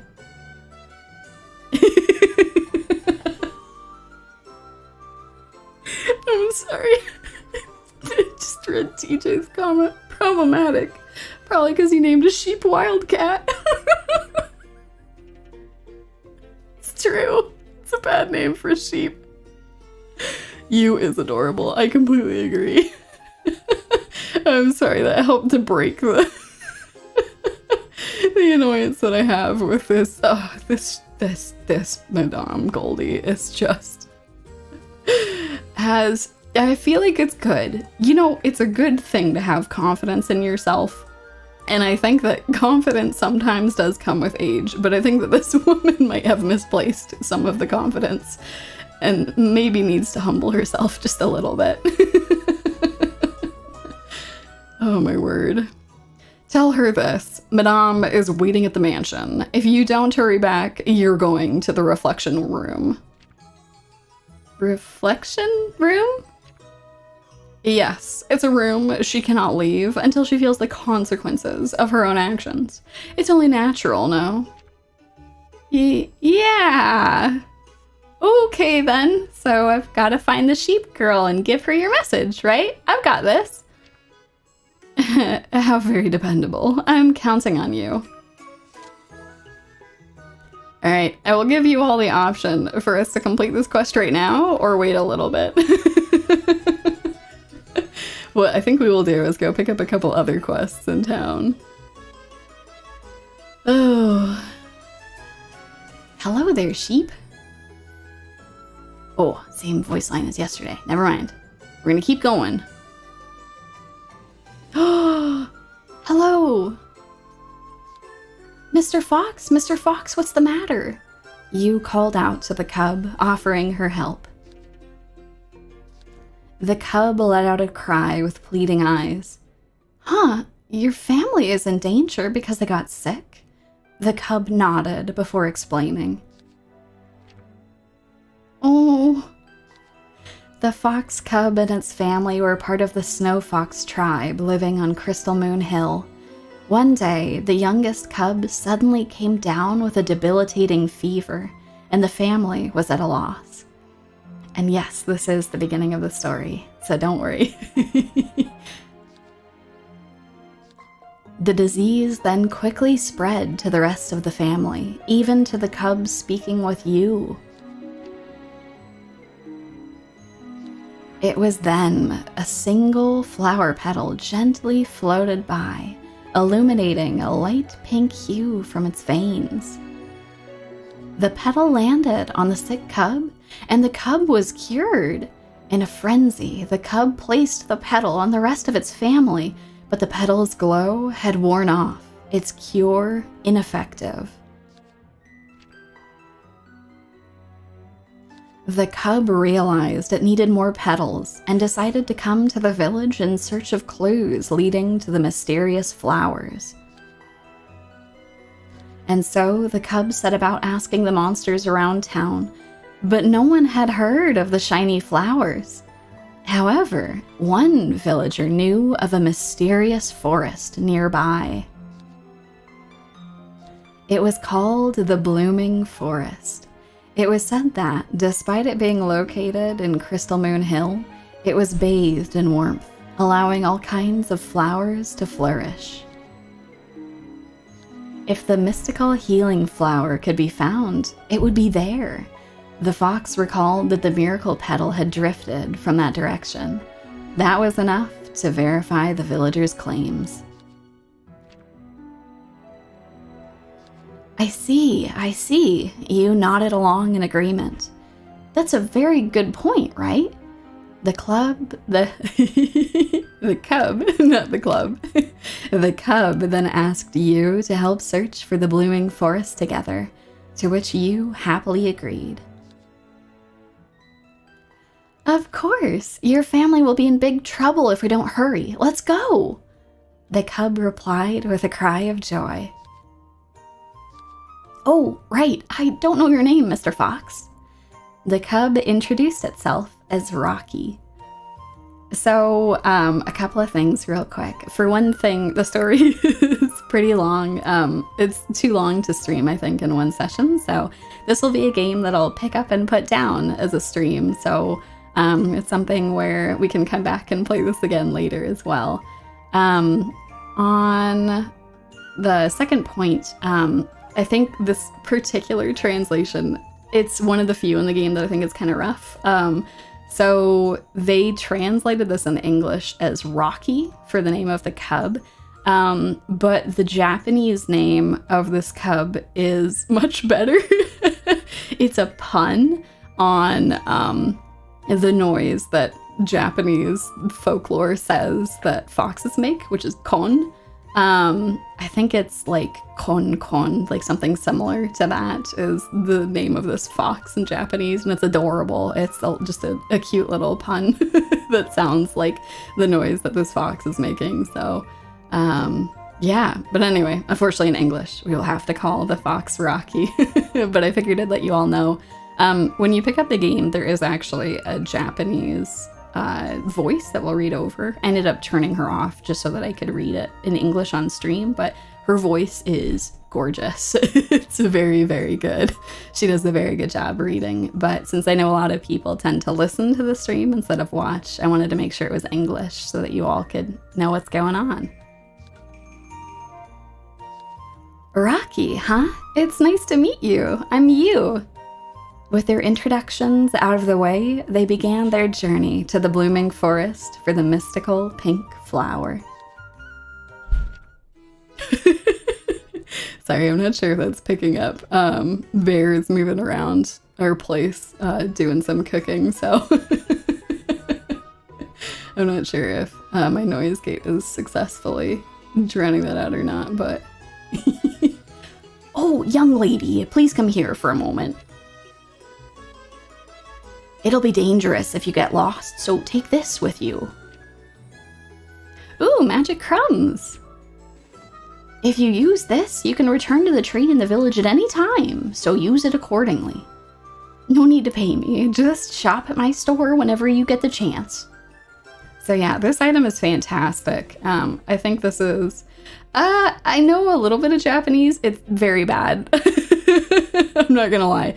But I know enough that when I was listening to that and looking at the translation, I'm like, oh, that's kind of sad. I wish they'd come up with a punny name for the fox. Like, I don't know, something to do with like doing some sort of pun on bark or something like that, I think would have been good. Yeah, no, it is. It does look like a Jolteon. Oh yeah, thanks for stopping by. Seriously, if you all have to dip, you do not have to worry. I appreciate you swinging by. So yeah, let's go. Let me show you all what this item is that we just got. So we just picked up the magic crumbs, which is awesome. It has an unlimited use, and wherever we are in the world, if I pull up this item and just select it, I will get transported back to this fountain here, which is really nice. So if I'm ever done with a quest, I can just use that, and then I show up right here in front of this fountain. Oh, yay! And for those of you who are joining, I'm so glad. I know, Tomzilla, you had wanted to join the last one, but it didn't quite work out. Oh. Every time I say you get Rush Hour 3 flashbacks. Oh, no. Oh my word. Yeah, we're gonna keep wandering around because there's a couple other quests we can pick up, and I want to pick up some of the side quests. We will go rescue the fox's family soon. I just want to make sure we've got some of these. Oh, hi there, Nathan. Oh my, something smells wonderfully delicious in here, doesn't it? Delicious? Does it really? I'm starving, so this is just my luck. Regrettably, I am movement impaired. I do like that they have Nathan set up on this stool here. Nathan is quite old and is unfortunately very unwell, so Nathan is always sitting on this chair here. I'm in the mood for a grand feast, and then a lovely nap will do nicely, but I shouldn't let my meal spoil. Now then, little human, I'll start by chomping your head, then a little nibble here and there. Hey! Are you trying to eat me? Well, if you insist, bon appetit! Ah, why? Whoa, stop it, Nathan. Come on, don't get all sour, Harry. You're hungry too, right? I don't mind sharing it all. Goodness, Nathan, would you cut it out? Okay, I'll desist if you insist. This is like old man humor a little bit. Except for from the perspective of a monster who's like, I'm gonna tease the little human a little bit. Much younger friends like, no, don't. She actually thinks you want to eat her as a monster. I apologize for that. I'm Harry of the Hedgehog tribe. And this is Nathan of the Lizard tribe. Pleased to make your acquaintance. Yeah, it's nice to meet you too. I'm you. And Nathan is, well, he loves teasing children, but I don't let him eat them, so I hope you'll forgive them. Here's the thing, I also laughed at it, so it's definitely falls within my humor as well. Yeah, okay, I forgive him. An exquisite odor wafts through the air. Oh, knock it off, Nathan. Enough with your tomfoolery. Really now, I can never tell when you're joking or not. It's such a bad habit of yours, Nathan.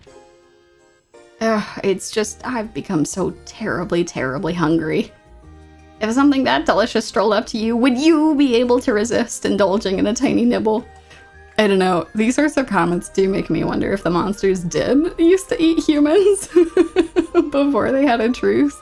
I don't know, Nathan could just be pulling their leg, but... Nathan, that's not okay. You'll really make me upset. Apologize to her at once.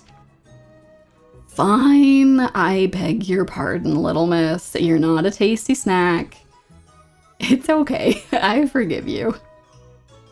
Well, thank you, little miss, but if I don't eat something soon, I'll surely starve. In that case, Nathan, you'll need to find something to eat, something you truly desire. You are a gourmand, after all. What is it that you want to eat? I suppose you're right, as you say, Harry. Then I want to try eating something exceptionally hot. It's my dream.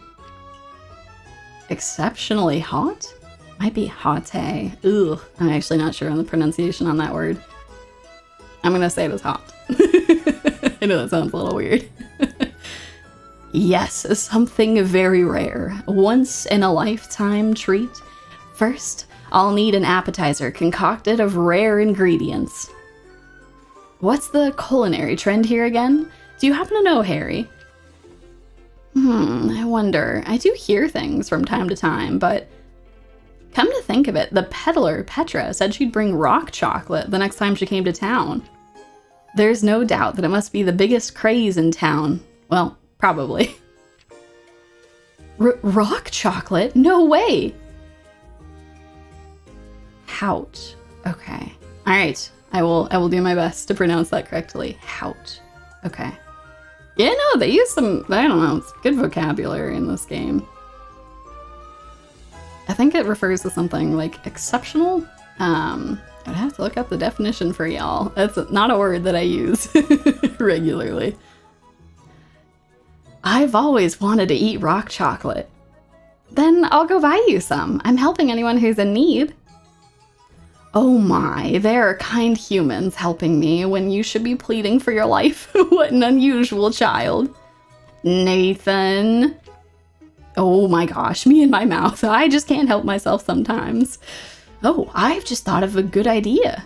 If you buy me rock chocolate from Petra, then I, Nathan, will give you a reward, little miss.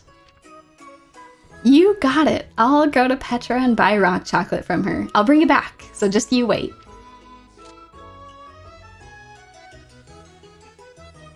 Ooh, and Dutch hout culture means high or exceptional culture. That was how I always understood it as well. Hout. Is that a French word? It sounds like it's a French word, but my French is unfortunately pretty bad. Yeah, of all the languages, so I'm learning Japanese, but my German is a lot better. I say that, I'm losing a lot of the German that I did have, but... Oh, I still can't talk to this guy. Alright, so we have picked up most of the quests. What I think we're gonna do... Let me check really quick. Let's go talk to Petra really quick since we're actually in town. We're gonna ask her about the rock chocolate.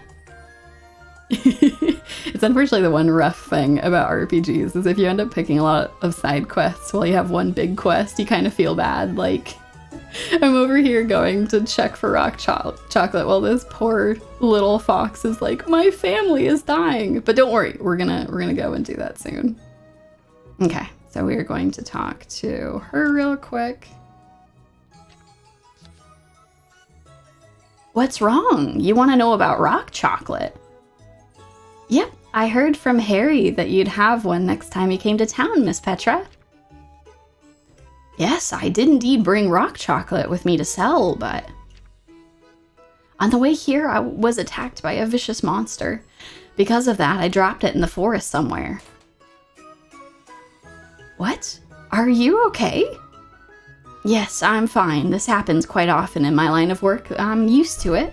I know how to stay out of trouble. Jawohl. It's pretty bad though, I apologize. I'm much better at reading it now. I used to speak it quite a bit better, but it has been many years since I used it, so it's kind of wild how fast that stuff leaves you. But what should I do now? Nathan is waiting for me to bring the rock chocolate to him. You were running an errand for Nathan? Oh my, now I feel bad for all this. Well, it was quite popular, so it'd be a waste to leave it lying around in the forest. Oh, I know. Dear patron, I won't be going back for it anytime soon. If you find it somehow, then you can keep it. Really? Are you sure? Of course. I hope it'll satisfy Nathan. In return, if you ever need something, I'd be happy if you perused my wares on occasion. Thank you, Miss Petra. I'll definitely visit you again sometime. Please, no need for the formalities. Just call me Petra. Okay, Petra. Then you just call me you as well. Also, let me know if you ever run into trouble, Petra. I'm helping anyone who needs it. Ah, how wonderful you. I'll be cheering you on. I just might take you up on that offer. Before I forget, I also went ahead and placed a marker on your map in the area I lost the ingredient. Do be careful out there. I wish you the best in finding it. Ooh! Alrighty.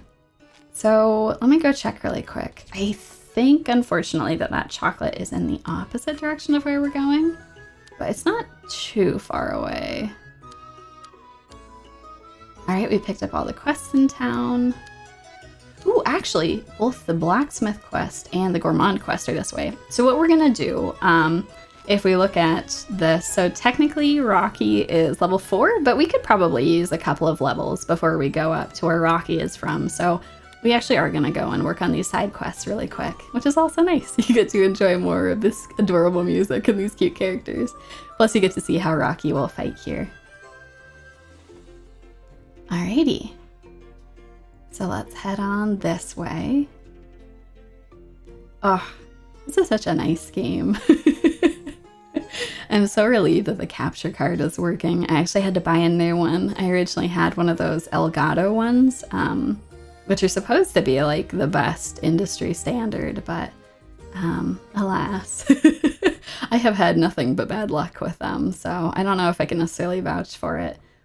I think the one that I have is like an XR1 right now, and I like it quite a bit. So for those of you who have to use capture cards for stuff, I don't know that I would necessarily suggest the Elgato stuff.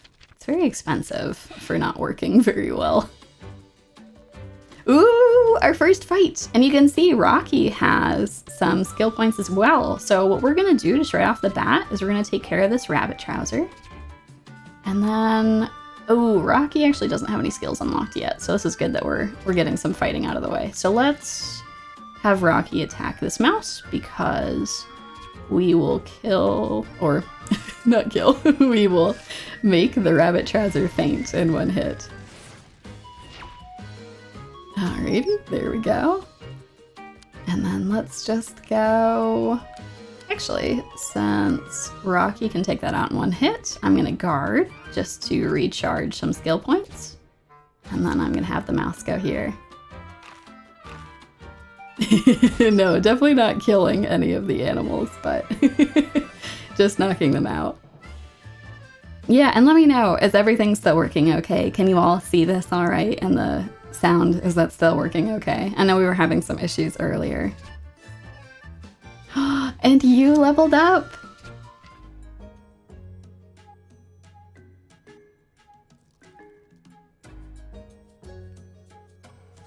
Okay, good. Good.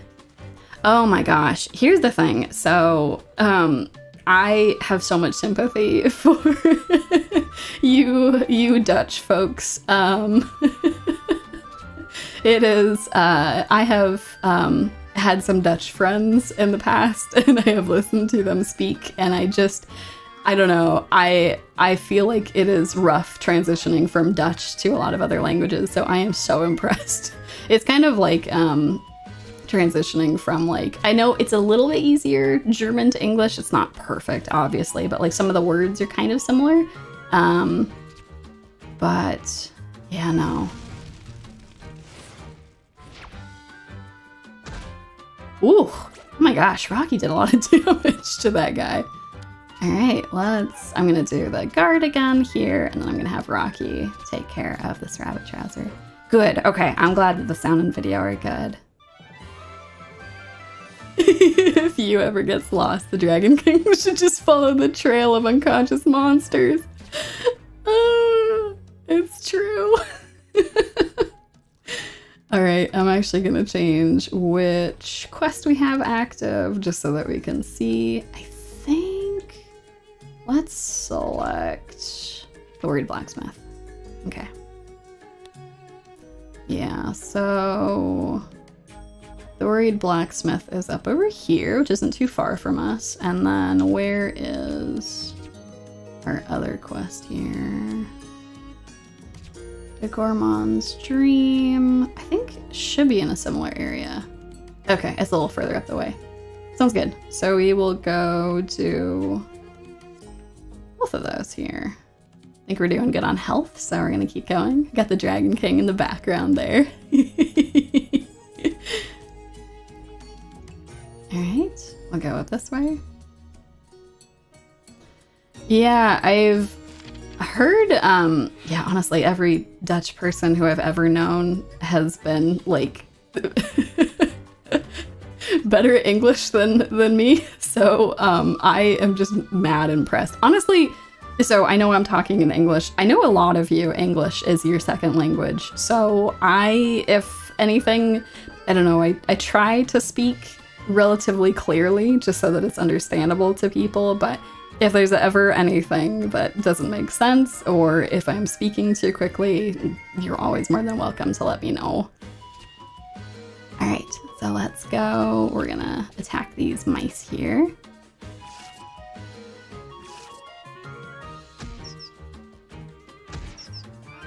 Ooh, they were so fast. All right.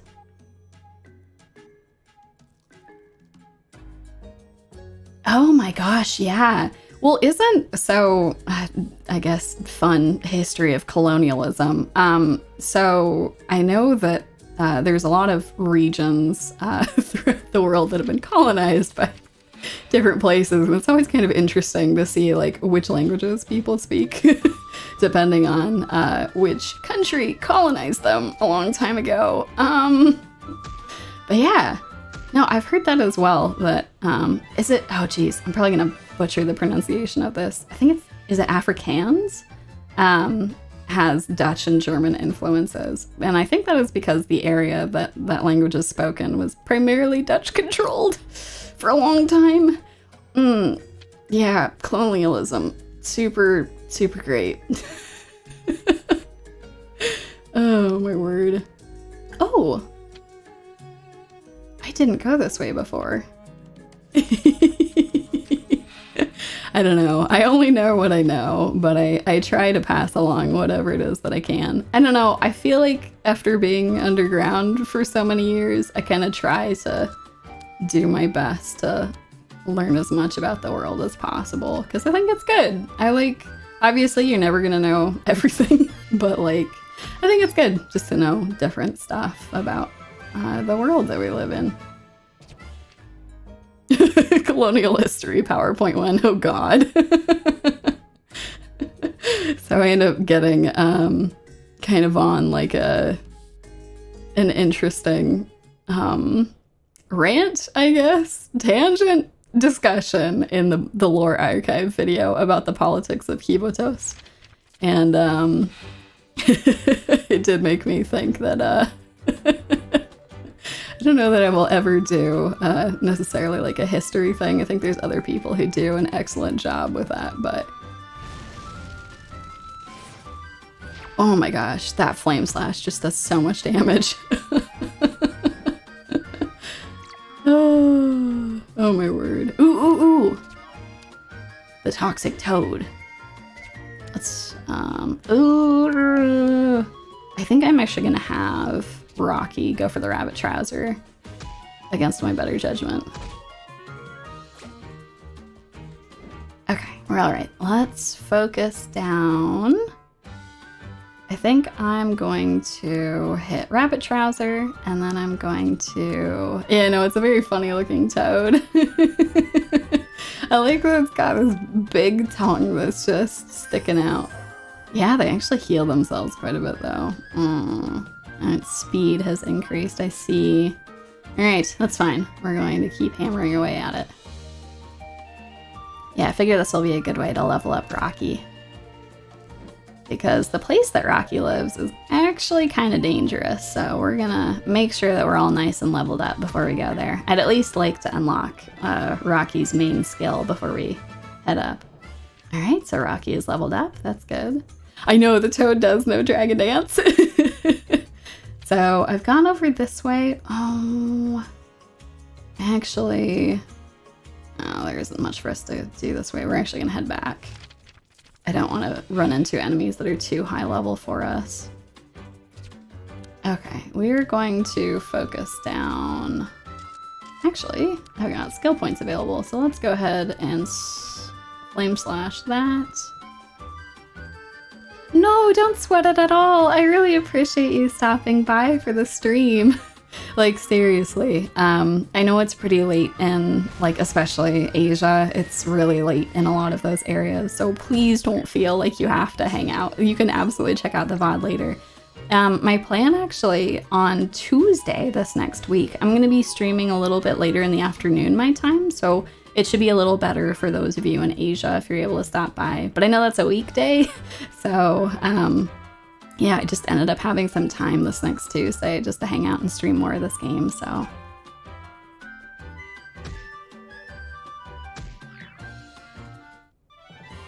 Oh, I'm really glad. I'm glad that it's clear when I speak. That's good to hear. Yeah, I had some friends who once told me that they found that the way I talked was really helpful just for listening to English, so that was good. When I get very, very excited about something, I can speak very quickly, so I try to be conscientious of that. Oh my gosh, you're in Egypt over the holidays.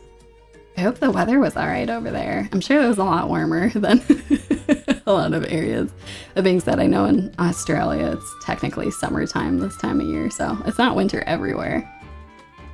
Yeah, no, Abydos is actually like it does have Egyptian origins, so I really like that that's something that the creators of Blue Archive kind of kept in mind. I don't know, I have some suspicions about the writers of Blue Archive, that a lot of them are very well-read people. It seems like a lot of them know quite a bit about like philosophy and history and a lot of other things. So I don't know, for a gacha game, I'm pretty impressed.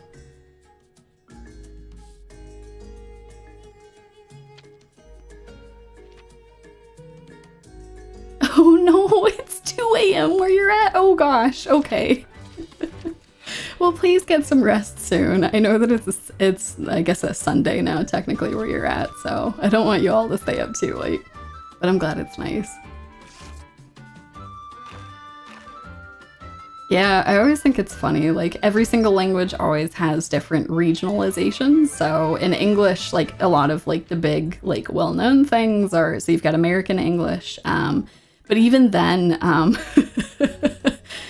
there's a lot of different types of American English. So the I guess accent of English that I speak is more like localized to, oh gosh, it's kind of like the western part of like North America and Canada. And I sound pretty similar to a lot of people from those areas, but the Midwest, I live in like the middle parts of North America right now, and yeah, it's it's very funny to listen to the way that people pronounce things. A lot of people in this area, when they say bag, like B-A-G, they say bag, which throws me off every single time I hear it. I'm like, wait, what? What are we talking about? So even if you were, even if something is your first language, it's always funny to listen to different regionalizations. I actually lived in Germany for a period of time, and I lived in the southern part of Germany, and the accent that they have in that area, the dialect is, it's something else. Instead of saying like ich for I, in a lot of areas, I've heard a lot of people say E instead. So like listening to people on the subway and stuff was wild. You're just like, oh my, this is German, but it's a different language. It doesn't sound anything like what I know. But yeah, that was many, many years ago at this point. So, oh.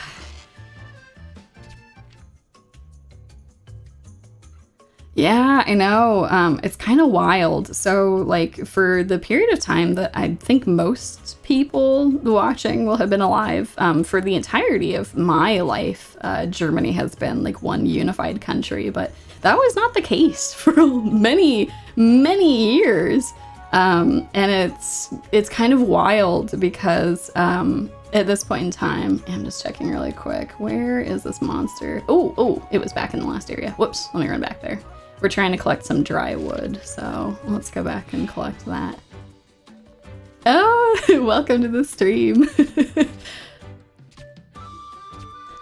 Yeah, no, I was gonna say, I imagine like every single place has crazy regional dialects, just where you're like, I am from the same place as you, and I have no idea what you're saying. I actually have that issue a lot. Like, I know the East Coast, like Boston and New York and things like that, they speak very quickly. It's just kind of a cultural thing, and the accent that a lot of people have, they tend to truncate the words that they're saying, so they'll like cut off certain things. And yeah, no, it's a lot. Oh, actually, let me change which quest I've got, because then I can see how much wood I've collected. Okay, we've gotten 2 wood, so we're just gonna run around here real quick. Yeah, they do have an interesting O pronunciation. Here in Nova Scotia, we sound like a bunch of Scottish people that speak like we're American. I I know, it's funny, right? There's a lot of different accents that people have. It's wild. Oh my gosh. But yeah, it's so the East Coast is kind of tricky, I think, for a lot of people to always understand because they speak very quickly and the way that they pronounce words is a little different. But I actually have some issues sometimes when people from the southern part of particularly the United States speak. I don't know, some of the pronunciations that they have for words can be kind of tricky to understand what they're saying. A lot of the South has also adopted like different ways of saying words. So yeah, no, it sounds very different. I just realized I totally got sidetracked. I was talking about the reunification of Germany there for a bit. Sorry that we're having a history lesson while I'm playing this adorable game. But yeah, no, it's kind of sad because since the eastern part of Germany was cut off from like all of the great economic benefits that Western Germany got post-war, the region is doing a lot better now, but they were really poor for a long time and their infrastructure isn't quite as well developed. So a lot of Western Germany is like highly developed with like very little like natural wildland necessarily. Like the way that the cities are built is really nice where you can go kind of right into nature, but if you drive for a short period of time, you're going to find a city. Whereas you can drive for really long periods of time in the eastern portion of Germany and there will just be wilderness around you, which I think is a nice thing. It's a good silver lining, I think, but I do think that it's been difficult just for like getting everything all like connected and set up and making sure that people are doing well over there. Yeah. No, I think that the Cold War was a bad time for a lot of the people who had to live through it. Okay, so we have gotten our items, so we're gonna go ahead and use our magic crumbs.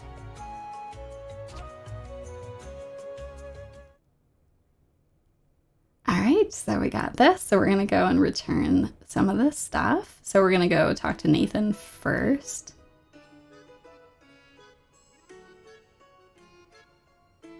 All right, so hello, Nathan.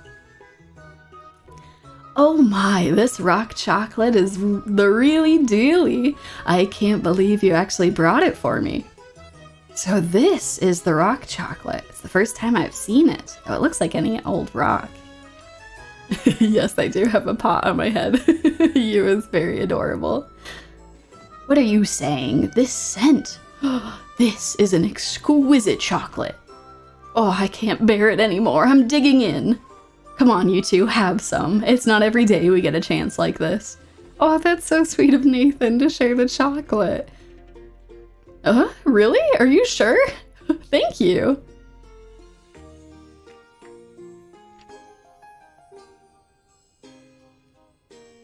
Well, time to eat. Oh, so hard. Mogu, mogu, mogu. It's so good. Delicious. I can't believe how good it is. Sweet, savory, a symphony of flavor. I can just melt. I can't get enough. Young or old, sweets always soothe the heart. I feel life coming back to me again. What do you mean coming back? Oh, you know, I could die at any moment now. Oh my gosh, that's some dark humor. Oh, no. Oh, the fact that the friend isn't speaking up means it's actually true. I can't move about like I used to. I'm stuck right here in this chair. I'm weary and I'm bored. Nathan. Hey, what's the matter? Don't get all gloomy on me, okay? I've lived long enough. I've got no regrets. This happens to everyone. Well, I don't mean to scare you. Just think of it as a deep sleep, that's all. But listen to me. Until I pass on, I want to keep eating as many rare and tasty foods I can get my hands on. That's why, little miss, I need another favor. Would you mind humoring an old lizard's wishes? Of course. Leave everything to me. I'll bring you whatever you want. Oh, little Miss Simon, you're dead. I'll be counting on you when I hunger again.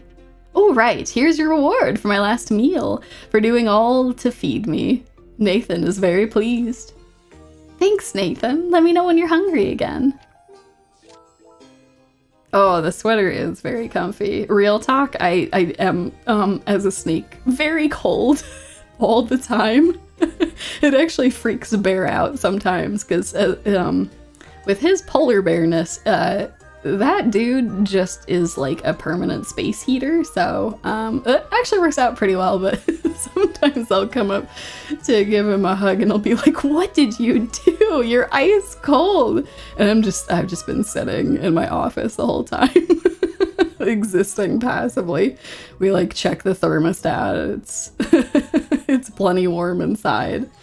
Oh my word. So yeah, no, I just live in sweaters constantly. It's actually really jarring whenever I go outside to like get the mail and I'm like, oh, it's so warm out here. I've got my sweater on and I'm like, oh, it is entirely too warm for sweaters outside. Oh my word.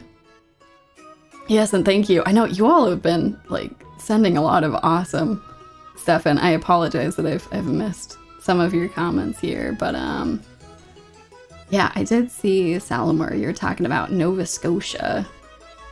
Ooh. You're lucky to stay in the forest of the region. There's predaplants, giant insects, land seals, tank lizards, rock nutworms, and rig runners. Oh my word. That sounds nuts. Yeah, no, no, it's all good. It's funny, I actually read that as snake as well, but it does say snack onesie. I unfortunately don't have a onesie. I feel like it would be perfect for me though. I feel like it'd be fantastic.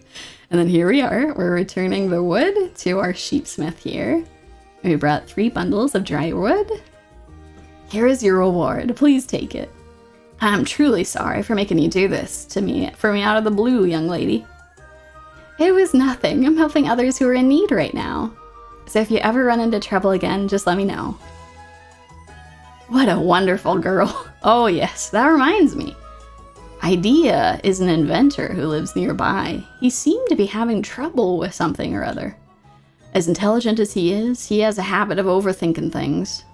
If you have a moment to spare, would you help him? He's a bit eccentric, but he has a good heart. I'll leave him to you. Ooh, completed our second quest. Ooh, so we have now picked up 2 rings. We can actually equip some stuff here. So let's go. So Rocky, our adorable little fox friend, is equipped with this. And then let's go put, so the Hunter's Gauntlet will increase damage against beasts. And then we're gonna give them the defense ring. All right. Wait, you legit have a no. There's a tiger loose in one of your cities? What? No. Hey, that is Stay safe, TJ. That is no good. Tigers are no good. As far as like big like gigantic big cats are concerned, tigers are like by far the most terrifying of them. Like I know that lions and leopards have quite a reputation as well, and don't get me wrong, like they're also quite bad, but tigers just like, I don't know. They have no issues whatsoever with attacking and eating you. Oh my word. No, you're okay, so you don't currently live in that city, but you're gonna be moving there? Well, hopefully they take care of that before then. Oh my gosh. Okay, so ticks are also really rough. Ticks are a really big problem actually where I'm at too. They're just kind of all over the place. I feel like there's a lot of really awful diseases that you can get from ticks landing on you, so I'm always terrified whenever I go out into the wilderness. Yep, no, exactly. Lions will try to scare you off. Leopards will run away from you. And tigers will try to fight you. Actually, before I talk to this adorable inventor here, so in my neck of the woods, mountain lions or cougars are a much bigger problem. But it's really nice because they're cowards. So if you ever run into one, you just make yourself as big as possible and you just yell at them and they freak out and they'll run away. So I'm pretty grateful for that because we have actual bears that are thankfully not near anywhere I live, but I have run into bears before and it is the most terrifying experience. They're always far away and you always just hold very still and hope that they walk away and that they do not see you. You're like, well, this is a bad day to go hiking, I guess. You're supposed to wear bear bells and things when you roll around, but the time that we saw a bear, no one had that. So that was no good. Goodness, this is no good. Yes, the solution to this conundrum evades me. Hi there, I'm you. Are you Mr. Idea, the inventor? I do like that the inventor's name is Idea. Oh, I just read chat. You all live in some crazy places. One of the living complexes near where you live had to evacuate because there was an alligator infestation? Good grief. Yeah, so a bear bell is, it unfortunately is just as boring as the name sounds. It's just a bell. It essentially is a really, really loud bell that will ring as you, like, walk around. And it will essentially, like, alert other animals that you are in the area. The reason why you have something like that is because... Yeah, so bears obviously don't want to attack you. So if they can hear that you're moving around, they're just gonna move out of the way. They're gonna stay clear of you. If you stumble upon a bear, that's the worst case scenario because it will get very spooked. Most of the bears in the area where I was were black bears, which are a lot smaller, but there were grizzlies that we did not run into.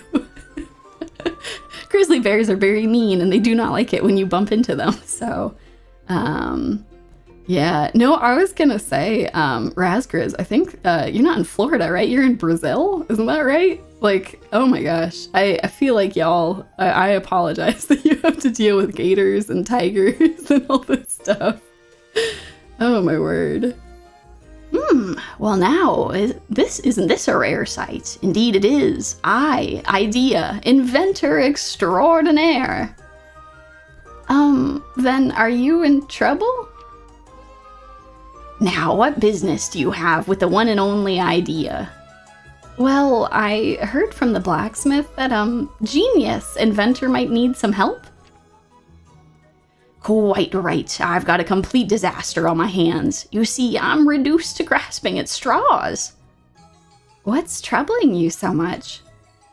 Why, this slump. Slump? Yes, no matter what invention I fabricate, all of them are so terribly unremarkable. This has never happened to me before. I must be free of this, lest I lose my credibility as an inventor. What caused it? Why, I'm pleased you asked. You see, my grandfather was the first genius inventor among monsters. I inherited an heirloom of his, a priceless tool, and then snap, it was broken, you see. And ever since, nothing I've created has given me the thrill, the chill, the will to continue inventing. By golly, you may as well save me the humiliation and cut the genius from my genius inventor appellation. Have you ever witnessed such a tragic tribulation as this? Can you fix your grandfather's tool? My grandfather was a genius without rival, but he had his flaws, you see. He scarcely scribbled a single note on the materials he used for his inventions, you see. Hence, it is impossible to know what material could be utilized to replace the broken parts. Well, how about I gather a bunch of different materials for you? Then you can see what sticks. Why, What a compelling proposition! I shan't attempt to replicate my grandfather's tool, but create my own. By all means, go forth. I eagerly await your return, you see. A wonderful postulation. Such innovation. Okay, you got it. Wait here, and I'll find you something to work with. If possible, it would be incredibly helpful if you were to find some fireproof material, you see. Alright, just leave it to me. You don't need to tell me if you have to go to the bathroom. You're all good. Y'all leave whenever you need to. Y'all are good. And yeah, here's the thing. You're correct. Bears, honestly, are not the most dangerous animal. It's just, you don't want to sneak up on one, you know? Like, a lot of wild animals, if you spook them, they don't react well to that. So you want to give them plenty of warning that you are coming. And yeah, good question. Am I interested in one day playing a Sonic game or an FNAF game? I am always up for suggestions for a variety of things. To be honest, the biggest issue with playing any games as an independent streamer is issues with copyright. So before I started playing this game today, what I actually did was I uploaded some of the music as a test. In my YouTube editor, I just went to see if it would actually proc any copyright claims, and I didn't have any issues. So fingers crossed that after the stream, that will still be the case. It's probably one of the biggest benefits of being a corporate streamer is that you have connections to actually talk to the developers of a game. So by and large, my plan for now is that I'm going to essentially try just indie games as much as possible. The fact that I'm actually playing a Switch game, I think is just because I tested the music ahead of time just to make sure that I wouldn't have any issues. So yeah, no, if I had the chance to play something like Sonic, that would be awesome. I don't know, I'd have to go and test it, so. But yeah, no, I like that. I've never actually played Fire Emblem before, as insane as that is. I feel like it would be right up my alley. I really like turn-based RPGs, so yeah, no, I think that would be awesome. I should check that out. Yeah, I've heard that about Australia, that you mostly have a lot of small things. Australia has a reputation for lots of dangerous animals, but it's more like, yeah, as I understand it, you have a lot of snakes and spiders that are more dangerous.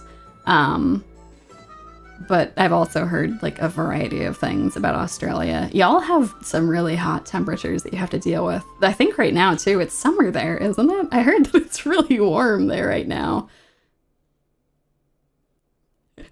And yes, I really, really, really like the Persona games.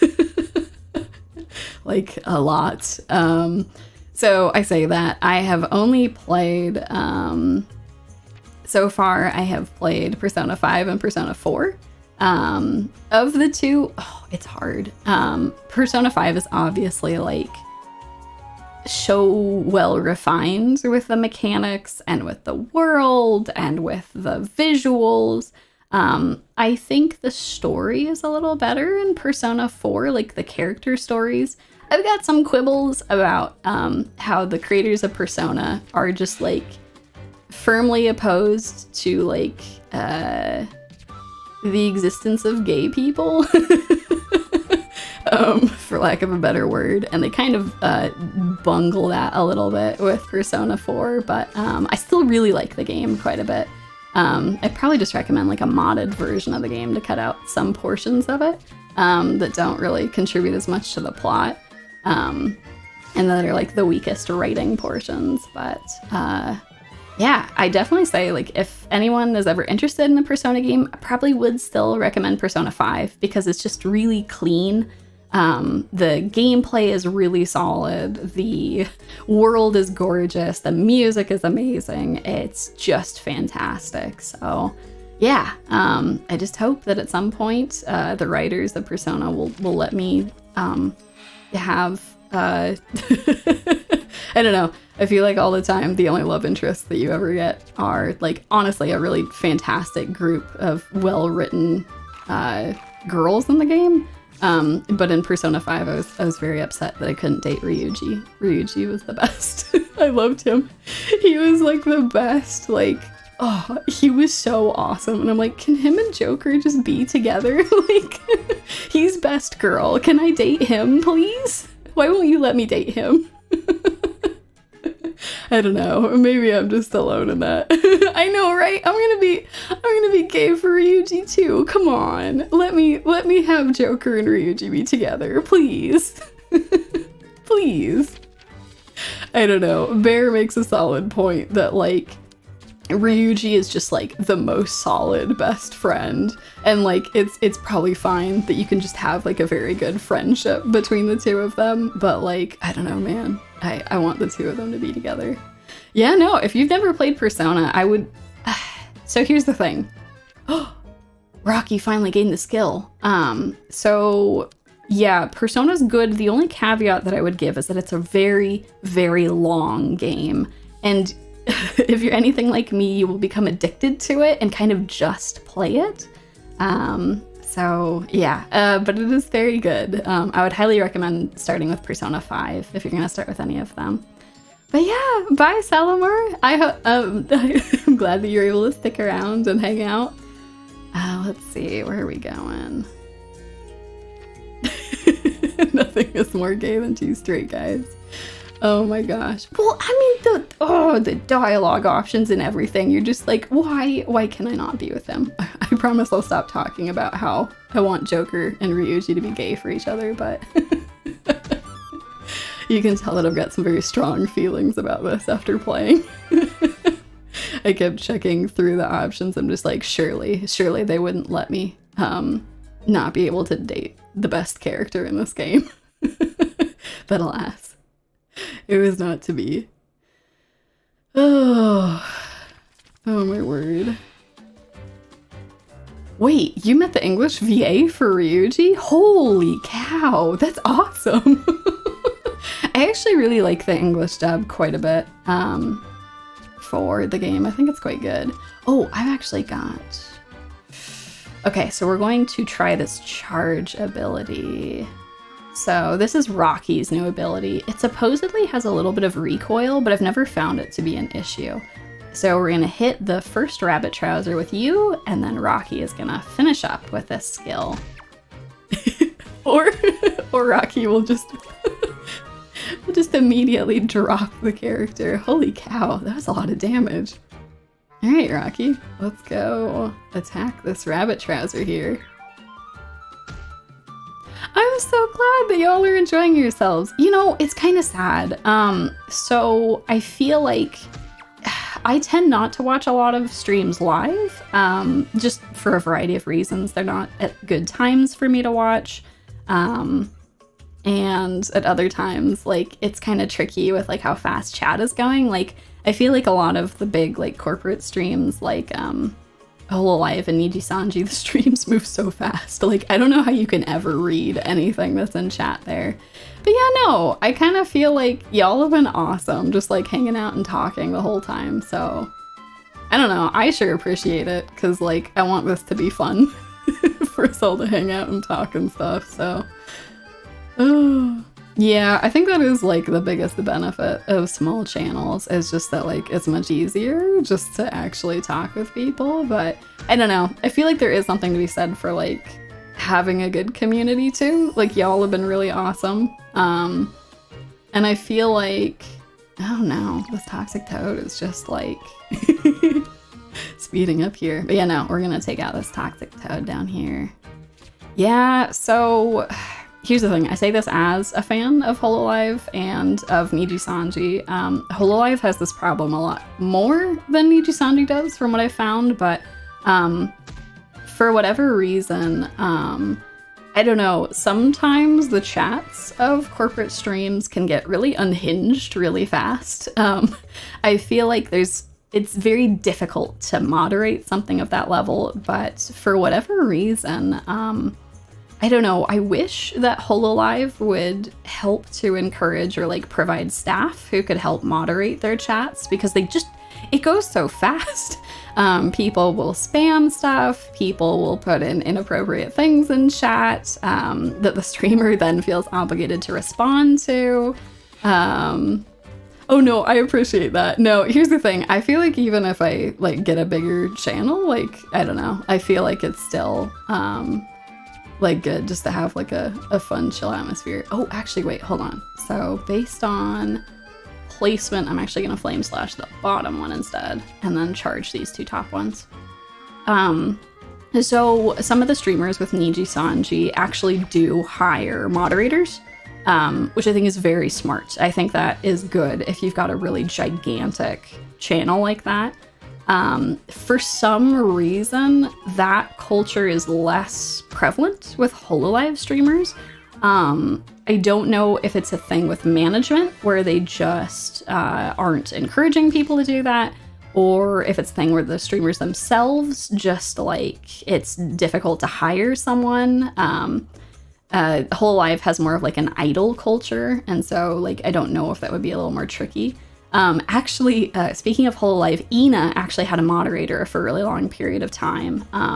And I'm not sure if she just changed some settings for her stream where she was more comfortable moderating stuff on her own, but I was always really impressed that she took the extra effort to have a moderator.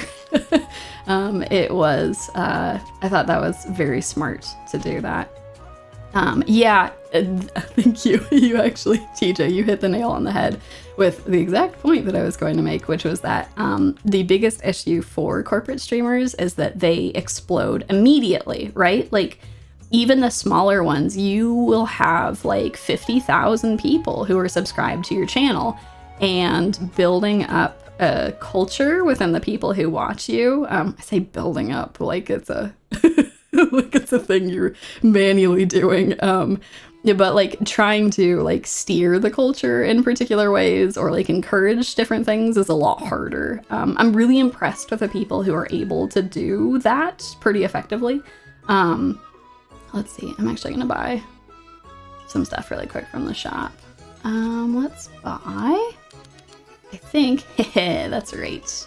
Let's buy a brand new pot. It won't change our look, but it will give us something nice to put on our head. So let's go. We're going to equip. Ooh, we actually have a wooden sword now. Let's equip that. I feel a little dumb actually. We've been fighting with the not wooden sword because I forgot to equip it. I got so caught up on talking with y'all. That's so funny. We'll actually do a lot more damage now. Oh my word. We were actually doing pretty well with our old thing. Oh, I feel a little silly. I forgot to equip that. I didn't even notice much of a difference. That's so funny. Oh my gosh.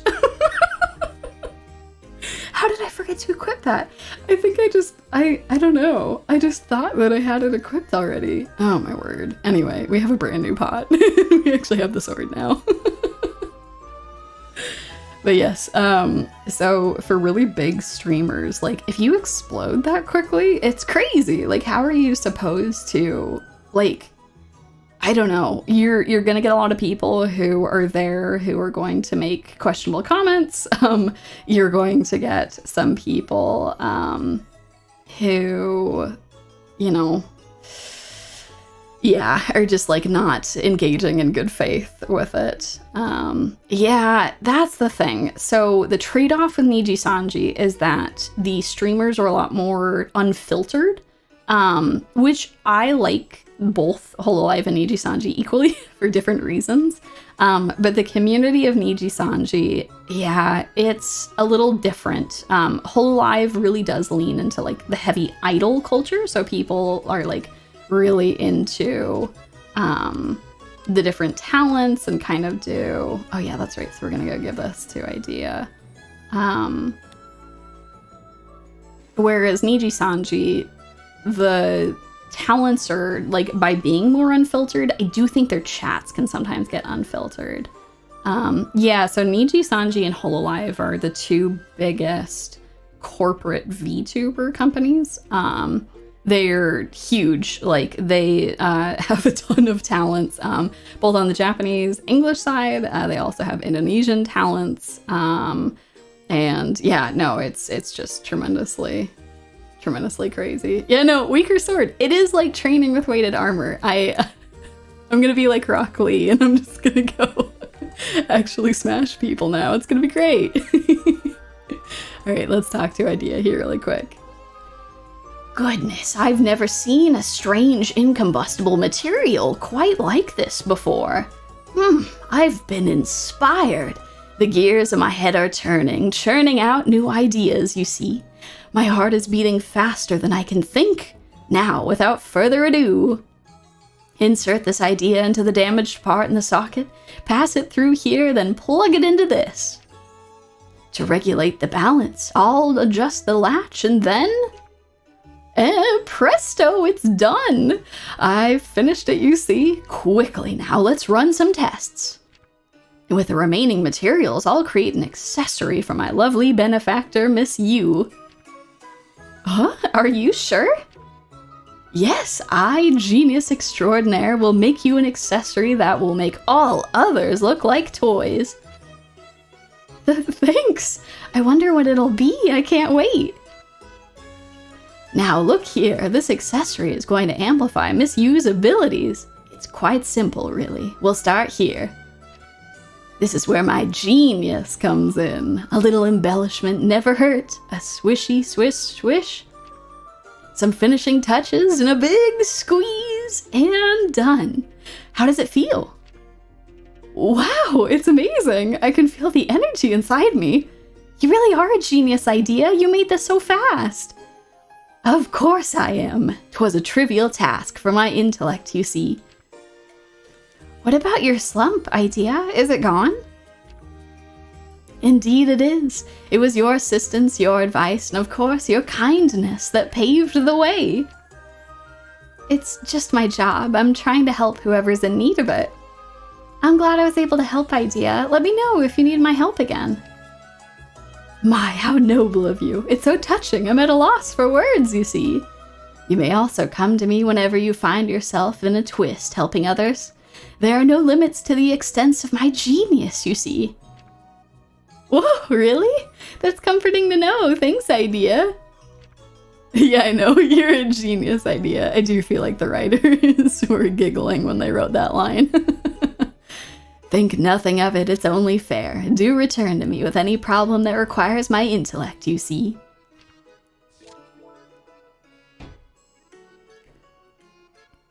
Smart glasses. Let me look up which item was this. At least I've remembered to equip the rings, right? Raises crit chance slightly. I found that when I was playing with this before, it was okay. I don't know, is it worth putting on? Sure, we'll put smart glasses on. Rocky.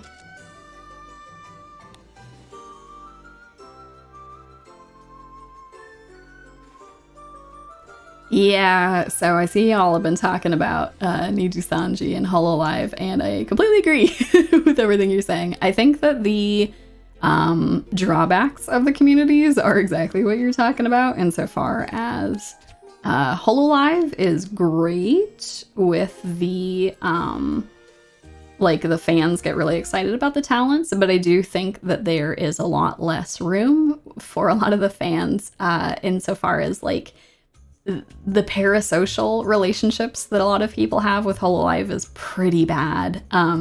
People get really upset if they talk with talents of opposite genders. People get upset if they find out that anyone has dated anyone before. And that's sad. Like, people should get to live their lives, even if they're idols. Like, I don't know. It kind of bums me out a little bit. And then Niji Sanji has also that issue insofar as, like, people getting really upset when, in particular, people talk to the male talents over there. But yeah, it seems like Niji Sanji has done a pretty good job of trying to like gradually get into that, and Hololive now with Holostars is doing a lot better. For those of you who don't know anything about Niji Sanji and Hololive, I'm sorry that I'm just kind of rambling about these two different companies, but Oh my word. Hello there, young lady. If you're going to Crystal Moon Hill, you can get there through this cave. As one might expect from a frozen habitat, many monsters use the cold to their advantage. I'd recommend taking any equipment that might provide protection against the cold. I recently happened upon a peddler selling such equipment. If you're in the market for some, talk to him. Catch you later. Yeah, Holo Stars is the male branch of Hololive. They are a little bit less known than like the regular branch of Hololive. I feel like in general, female idols tend to have like really big followings. But I've been pretty impressed with the Holo Stars people. They're awesome. All right, we're gonna use our Flame Slash. Bam. Oh my gosh, we did 128 damage. Good grief. Ooh, 7 damage. That was quite a bit.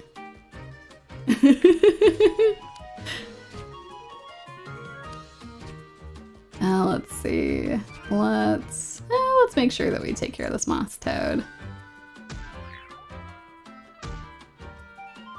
Oh my word. All right, let's attack this. Yeah, I don't think that I have the,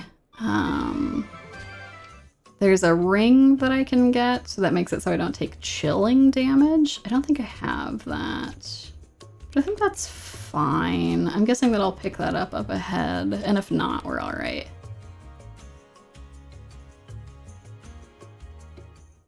Yes, no, I agree. If y'all, are curious about Holo Stars and want to watch, the stream that I would suggest watching first is the Worms tournament that is hosted by their names are Magni, Desmond, and Vesper Noir. End up doing commentary on one of their channels. I think that is the best introduction to Holo Stars because they are absolutely hilarious. Oh my word. Yeah, it's the thing. I feel like it's different. It's just up to people's preferences. Like, as far as Niju Sanji versus Hololive, I'm a big fan of both of them, but they definitely have very different vibes between them. Oh man. Ooh, a rock crab. All right, so let's see. So we attacked him once. Now he's got this. I don't yet have anyone who can do ranged damage, unfortunately. So maybe what I'll do is Gale Slash. I'm going to take a little bit of damage, but... Oh my word! Isaac, I'm so sorry it's so late where you're at. Please do go to bed. Thanks for hanging out. I'm hoping that future streams will be at a better time for those of you who are on that part of the globe. So there are other big companies. Oh gosh, I'm forgetting the name of the other big Japanese company. I haven't watched any of their stuff. It's kind of wild, actually. There's a lot of companies, like some of them are for like much smaller VTubers. One that some of you might know is VShojo. If you've ever heard of the VTuber Iron Mouse, she's one of the most popular streamers on Twitch, period. Like, I think that she's like the 3rd or 4th most popular streamer there. Which is wild. And VShojo like has her and a bunch of other talents that all are under the VShojo branch.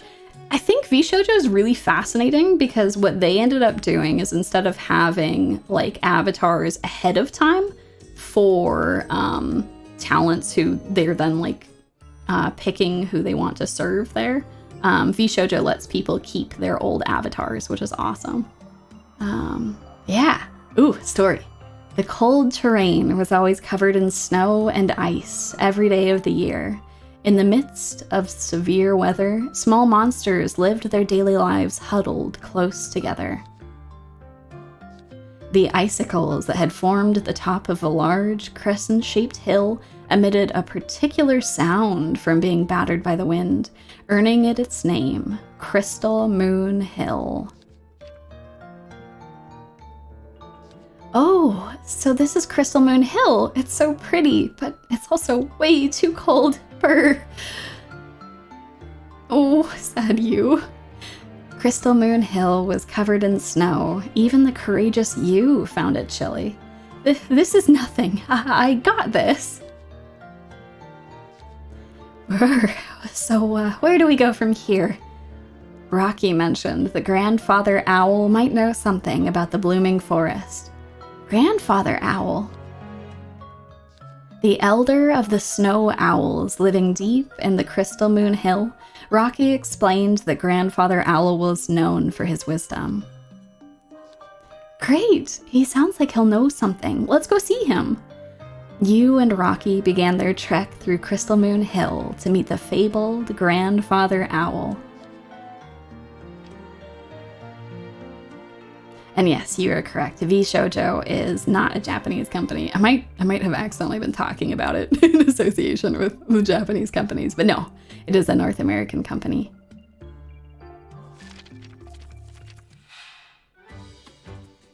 Oh yeah, Selen's laugh is contagious. That woman is incredible too. I am so impressed with how so she just is really on it with streaming chops, and her interactions with the community are great. She tries to go out of her way to pay a lot of creators too, which is really awesome. A lot of people make stuff for free for a lot of really big streamers just because they love them and they're so excited about them. And obviously talents will commission different things. So people do get paid for stuff, but I feel like Selen with Niji Sanji just I don't know. I'm really impressed with she kind of goes above and beyond just trying to do that. Oh, we gotta go up there. All right, let's do that.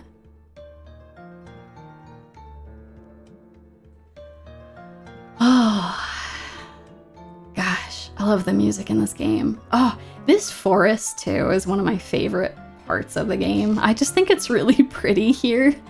I don't know. It's got a really somewhat eerie ambiance here, but it's just really nice. I love the way that this all looks. I'm actually gonna guard with you just so that she recharges her ability. No, never trust a snow or desert level. Oh, they have calls for reinforcements. I see. Well, that's fine. We're gonna yeah, let me do this. We're just gonna have them both attack this. We're still charging up usability here, and then we're gonna go ahead and use this before it summons another one. I still just can't get over the Dragon King just setting her sword on fire just so she can go to use this. Ooh, good. Rocky leveled up. Okay. Alrighty, so let's see, where are we going from here? Ooh, we actually have to go down. Okay, sounds good. Ooh, that is a good question. So Bear is actually gonna walk me through how to play Elden Ring. I have not really played a lot of From Software games, but he has. So he was gonna show me kind of the ropes and help me get started with it, because I've watched him play and it is wow, that game is really impressive. I've seen a lot of other Souls games, and they all look really fantastic. They seem very difficult though, which is fine. I'm a Monster Hunter player, so I get it. There's a bit of a learning curve with some of that stuff, but oh my word. Yeah, so the really nice thing is that Rocky's ability just stunned these. So some enemies do have weaknesses where if you attack them with certain things, it will actually proc their defenses to be lowered. So the little stars above their heads with a 1 is indicating that this turn they're not actually going to attack us. So we can just hit them freely, which is awesome. So Rocky is very useful for this area because these little flying bugs, if they actually get a turn, they'll sometimes inflict a status effect called Chilled, which can sometimes skip your turn, which is unfortunate. So yeah, I think what we're gonna do... Ooh, I will ask him about the dog, the dog turtle worshippers. Ooh, I'm definitely gonna ask him about that. Oh, that's great. All right, let's see. Yeah, so I think we gotta go up this way. Also, like, look at this. Look at how adorable these are. Bark, bark, bark, bark. Your house is up ahead, right? We might get sick if we go in now. Let's return after we get the flour. Oh, I see. So the family's up this way. Okay, cool. Sounds good. I had forgotten that it was that way. All right. So we will just go ahead and do that. And then we're going to have charge ability. Literally everything is a dog. Turtle, dog. Dragon, also a dog. I can get behind that. That's fantastic. Yeah, I've heard so many good things about Elden Ring. I know the Game Awards are kind of like, take it with a grain of salt when certain things win different Game Awards. A lot of AAA games are generally going to be the ones to win it, but I've heard that Elden Rings is like thoroughly deserved. That all the awards that it won this year were just like, yeah, no, that game seems really impressive. I haven't even seen too much of it yet. So I'm gonna go over here. I can't unfortunately get that chest, but we're gonna get this one instead. Yes, perfect. Exactly what I was looking for. All right, this recovery ring that we just picked up is one of the best items in the game from what I have seen. So what we're gonna do is I'm gonna keep the power ring on you, and I'm going to give her the recovery ring instead of the speed ring. And then I'm gonna put the speed ring on Rocky. So the recovery ring will make it so that I gain health back every turn. It is so important for the end game. There's another ring that you can pick up later in this game, which instead of 5 health each turn, you get 10. And both of those made it so that I was actually able to like reasonably get through this game in the late game, because it actually does pick up quite a bit. Oh, let's use Flame Slash here, and then let's use regular on this. Oh, I did hear about the memes. Okay, so did any of you watch that? Because I only heard about that online. So what happened at the Game Awards? What was the deal? Was some random person just on stage as they were awarding Elden Ring? Like, what even happened there? Because I don't know. I found the memes of that was all I could think was, what was security doing the whole time that Elden Ring was getting awarded for this stuff? Why on earth would they let someone randomly just get on the stage?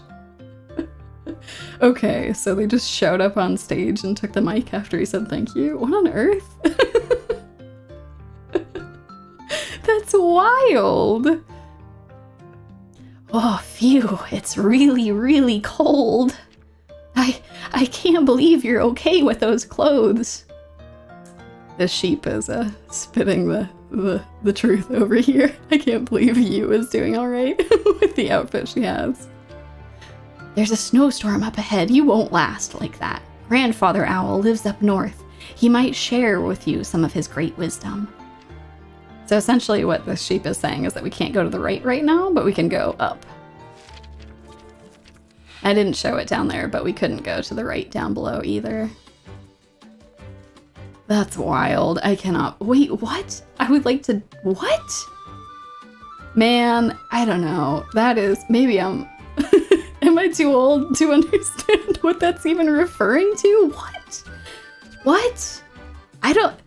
The kid wasn't being anti-Semitic, was he? I mean, Clinton's Christian, right? Like, I don't know if he's Catholic or not. I don't know. I don't know, man. That's wild. I feel like that's just one of those, like, the kid's gotta just be saying something random for the sake of it at that point, right? Like, that's definitely not a dog whistle or anything. That's so funny. That's wild. I guess that makes for a memorable, a memorable games award. Ooh, we have come up to something blocked in the road. Yu is going to try to defeat it. And the Dragon King mercifully blasts it out of the way. Wait, seriously? Okay, so I guess is the kid a streamer or something? Are they like are they known on like, I don't know, I'm gonna sound like such a boomer for saying, or are they known on the TikTok? I unfortunately do not know much of anything about TikTok. It has been a lot to understand different social media sites. I think I'm pretty good with Reddit and Twitter, and YouTube's pretty alright, but TikTok is a little outside of my comfort zone. I do not understand how it works. I do not understand the deal with it. I just know that there's some issues with unfortunately the Chinese government. I don't know if it's like they're trying to meet like certain regulations there, but there's some issues with like how data is stored through TikTok. That's all I know about it. That's all I know, is that there's some security issues with TikTok, but yep, same. That is also why I have not done it. Okay, yeah. So that was gonna be my question, was if he's someone on TikTok, was he doing it for TikTok? Was that the deal? Because if so, it was unfortunately successful. He was the talk of the town after that. Oh my word. That's too funny. Yeah, I'm sorry. I definitely sound like quite old just talking about how I don't understand. Oh my gosh. Wait. Okay, that's somewhat based. If he showed up at BlizzCon and shouted "Free Hong Kong." Alright, that's somewhat based. For those of you who aren't aware, Hong Kong has a very troubled history with the rest of mainland China. I'm not going to get too much into that because it's a very contentious thing, but I would highly suggest going and watching videos on it on YouTube. You know, make sure that you're watching like actually reputable sources, but yeah, there's a really long, complicated history between the two, and Hong Kong sort of wants its own sovereigns, and mainland China does not want that, and the conflict between those two is pretty rough. Yeah, so I have just found this awesome little, I think, let me check. Did I get healed from that? No, not yet. Later on in the game, these different pools here you can actually heal at and teleport around, which is awesome. So oh, let's see. All right, so we've got a shop here. Whoops, hit the wrong button. All right, what do you got for sale? So we have 11 power fruit. I don't know, that's pretty good. Maybe I'll pick up one renewal droplet. It's essentially like a phoenix feather. It'll like let me bring someone back up if they accidentally drop. I don't think that we're gonna be at risk of that right here, so let's see. So do I want anything else? I think we're okay. I'll pick up 2 hot compresses. I don't really use them a lot, but we will do that. Okay. All right, so we're gonna continue forward. At the very least, I wanna see if I can't get us to Grandfather Owl here. It's noon right now. At the very latest, I'm gonna stream until 12:30, and then I'm gonna call it there just so I can get some food, and also so that I give you all enough time before the Lore Archive video drops. That's actually gonna drop in an hour from now, so y'all will have that to look forward to. Alright, let's see. Oh, calling other allies. Of course. Wait, what is the Let Me Solo Her boss? I'm not familiar with that. And as far as food, I'm not sure. Bear always has something that's tasty cooking. He's the He's the one in the relationship who actually is very good at cooking. I am unfortunately very bad. So I feel quite lucky that I get to eat his tasty food. So yeah, I don't know. We had sandwiches yesterday, which is really good. So I think we'll probably have something like that. Yeah, definitely hyped for the video. Ooh, we have another friendly monster. The stray lives just up ahead. It's near where Grandfather Owl's place is at. There's a shortcut here, but you can't get through from this side. There's a steep hill on the way. You can forget about climbing it. But if it's uphill from here, then it would be downhill on the other side. I'd recommend taking the shortcut when you're coming this way from the other side. Let Me Solo Her is a meme. It's a player that helps players fight the hardest boss in Elden Ring. Oh, I have heard about Millennia. Oh my gosh, I watched So some independent streamers who I watch, so Ramola in particular, she's a fighting game professional, but she also does like a lot of other streams. Ooh, this owl is cute. I'm sorry, I'm gonna have to knock you out, owl. So I watched a compilation of Ramola fighting against Millennia. Over and over and over, and Bear had to reassure me that the rest of the game was not going to be quite that difficult. Because holy cow, that boss is insane. Here's the thing, I fully understand that the Souls games are quite difficult, like that's intentional. I'm well prepared for this, but oh my word. Yeah, I think, did I just pick up a piece of equipment?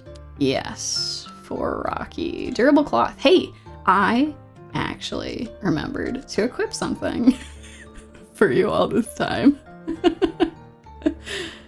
Oh my gosh. That's so funny. Yeah, I'll have to check that out.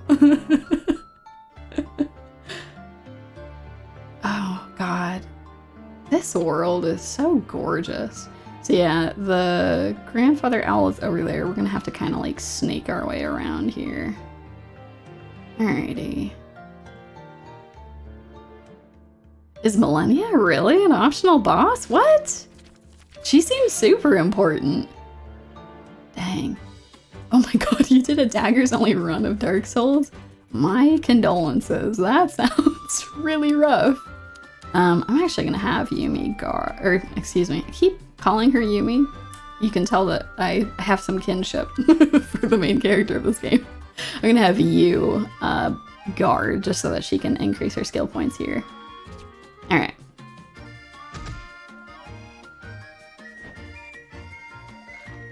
Man, yeah, the owl does a lot of damage when it actually hits you. So I think let's focus the owl.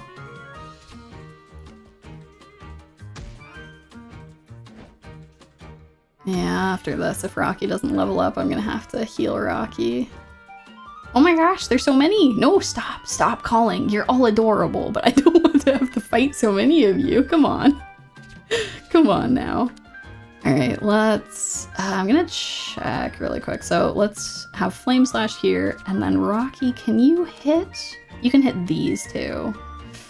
Maybe what I should do then is...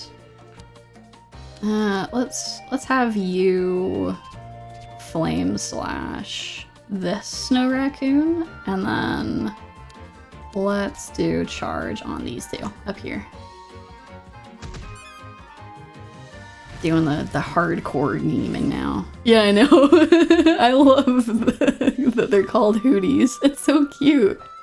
There's so many charming things about this game. I was so excited when my capture card was actually working. But yeah, as far as capture cards, I would highly recommend, let me look at it real quick. It is an XR1 Pro. I would highly recommend it. It is quite good. I don't know, maybe I just have bad luck with Elgato, where their capture cards have just never worked for me, but yes. No, thankfully we're not making Mume fall over as we're attacking. Oh gosh. I absolutely love this game. It's just, oh, it just puts so much time and effort into this. All right, so we're going to heal up Rocky real quick. All right. Hey there, you ever observed a monster's behavior closely before? If you pay close attention, you just might be able to understand what it's thinking. Whether or not that's useful is up for debate. It's a nice little, it's a nice little line.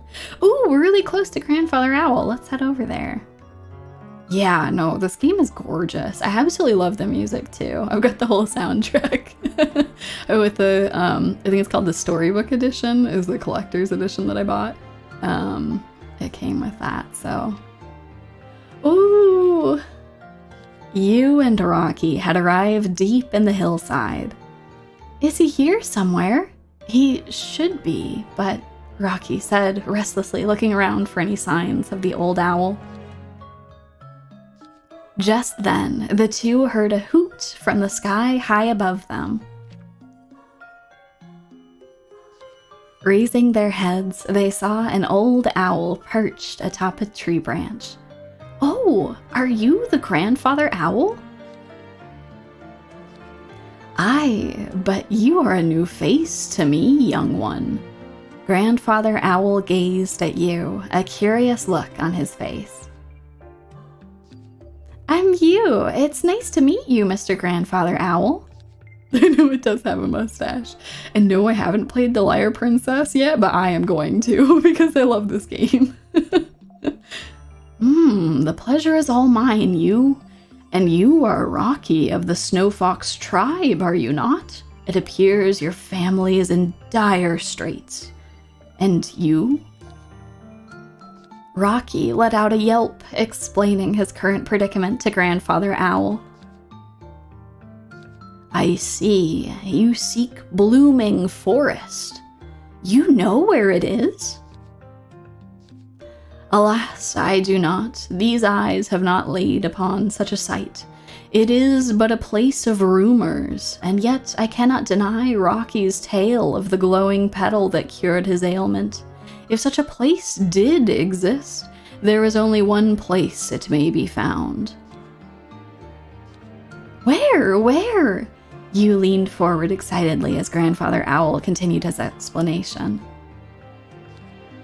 Not even birds flying above Crystal Moon Hill had seen the mythical Blooming Forest. Therefore, Grandfather Owl concluded the only place it could be was the center of Crystal Moon Hill, a tundra with never-ending blizzards. It was a part of the hill that was impossible to even fly in, let alone glimpse through its icy veil.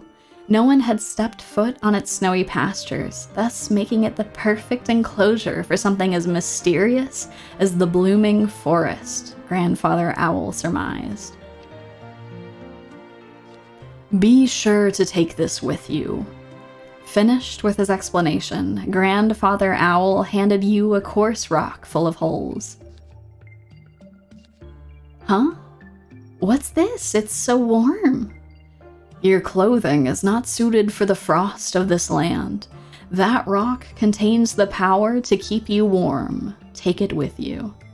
Man, I want a rock like that. I would just have a rock like that on me all the time. That sounds amazing. Oh. Are you sure? Thank you. It is the least I can do for Rocky's family. Moreover, there has been an influx of dangerous monsters nearby. You would do well to take great caution on your journey. Okay. We'll be careful. With their newfound knowledge of Crystal Moon Hill, you and Rocky thank Grandfather Owl as they set out once more. Oh, I love the little head tilt. Quite an impressive feat making it this far.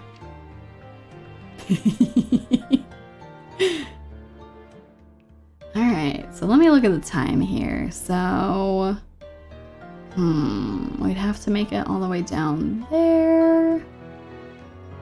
Let me at least make it to the entrance. We might have time to go in. There's a boss that's inside. I'm not sure if we'd have time to actually go and fight it. But we will see. We'll see if we have the time for it. If not, my plan is to stream again this next Tuesday. For those of you who are in like Asia and Australia, New Zealand, it'll be technically Wednesday your time. So I'll let you all know the time that I do that. I apologize for those of you who are in Europe and Africa and the Middle East. It'll be a little later in the evening for you all, but I'm planning on starting when it's still like 10 or 11 p.m. your time.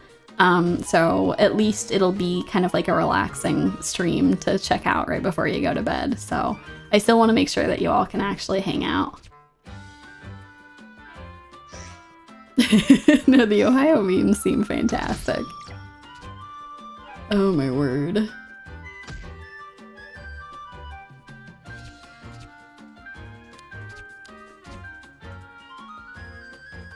Okay, that's good. I'm glad to hear that. Yeah, I figured, see, like these streams that I do on Saturday, I like at this time because it's a Saturday, so a lot of people are going to be, if they're working, hopefully it's not anything too crazy, and otherwise it's just more of like a relaxed time. But yeah. No, you haven't missed too much.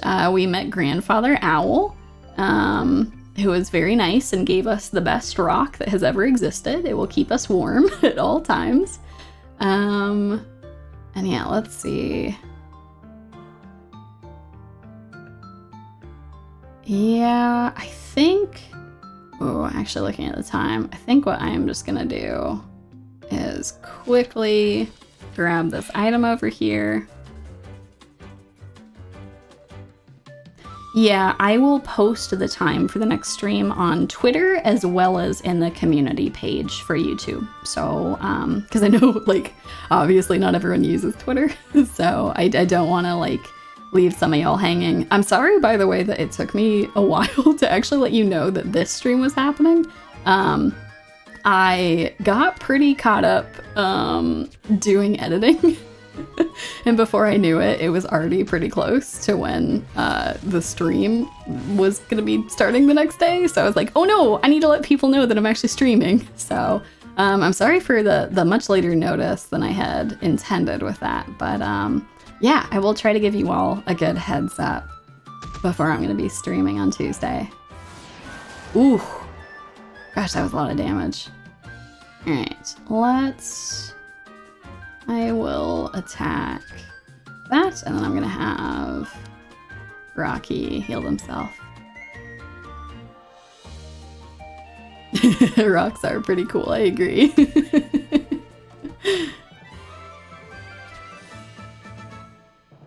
Ooh, and Rocky leveled up, perfect. All right. Yeah, I can actually smell whatever it is that Bear is making for lunch, and it is making me very hungry. Which is most of the reason why I'm like, ooh, maybe it is time to go eat some food. But yeah, I think that I will call it here. Let me save real quick. This has been really fun. Y'all have been awesome. This was a great stream. I'm sorry for the weird audio issues at first, but I'm actually relieved to hear that everything was working out pretty well, like on the streaming side. Like, it didn't seem like there was any audio desyncs or anything, which is good because it was like really desynced on my side. So I had no idea if stuff was actually working for you all. So I thoroughly appreciate you all telling me that stuff is actually working out. So yeah, y'all were fantastic. I'm super glad that I was able to stream. I hope that you all look forward to Lore Archive later. At this point, that is 45 minutes out. So it is just set up to like drop on the channel. It's not going to be a premiere or anything. So it is so long that I didn't want you all to like have to like sit through a premiere and then like if you have to leave or whatever, like miss parts of it. So yeah. It's just gonna drop as the 2 hour, 18-minute video on the channel. So yeah, I appreciate you all hanging out. I'll talk with y'all this upcoming Tuesday and Wednesday for those of you in Asia. And yeah, you all have a good day. I hope that you have a good rest of your day. For those of you who it's Sunday, I'm so sorry that it's so late for you all. I hope that you get some rest here. For those of you who are at Saturday, I hope that you have a good one. Don't sweat it. Don't sweat it. If you missed it, seriously, just go back and watch the VOD. You can also come and hang out on Tuesday if you want to catch it live, but seriously, don't sweat it. You were all good. Seriously. I would stream for longer, but I'm quite hungry, so I'm gonna go do that. And I also don't want you to miss Lore Archive coming up here, so yeah. Y'all have a good one. Do look forward to, I'll have a Discord ready within the next week or so. So I'll post about that so that y'all can join that. You all seem to really enjoy talking with each other, so I want to give you a place where you can keep talking even after the stream is done. So yeah, you all have a good one, and I will see you next time. Bye-bye.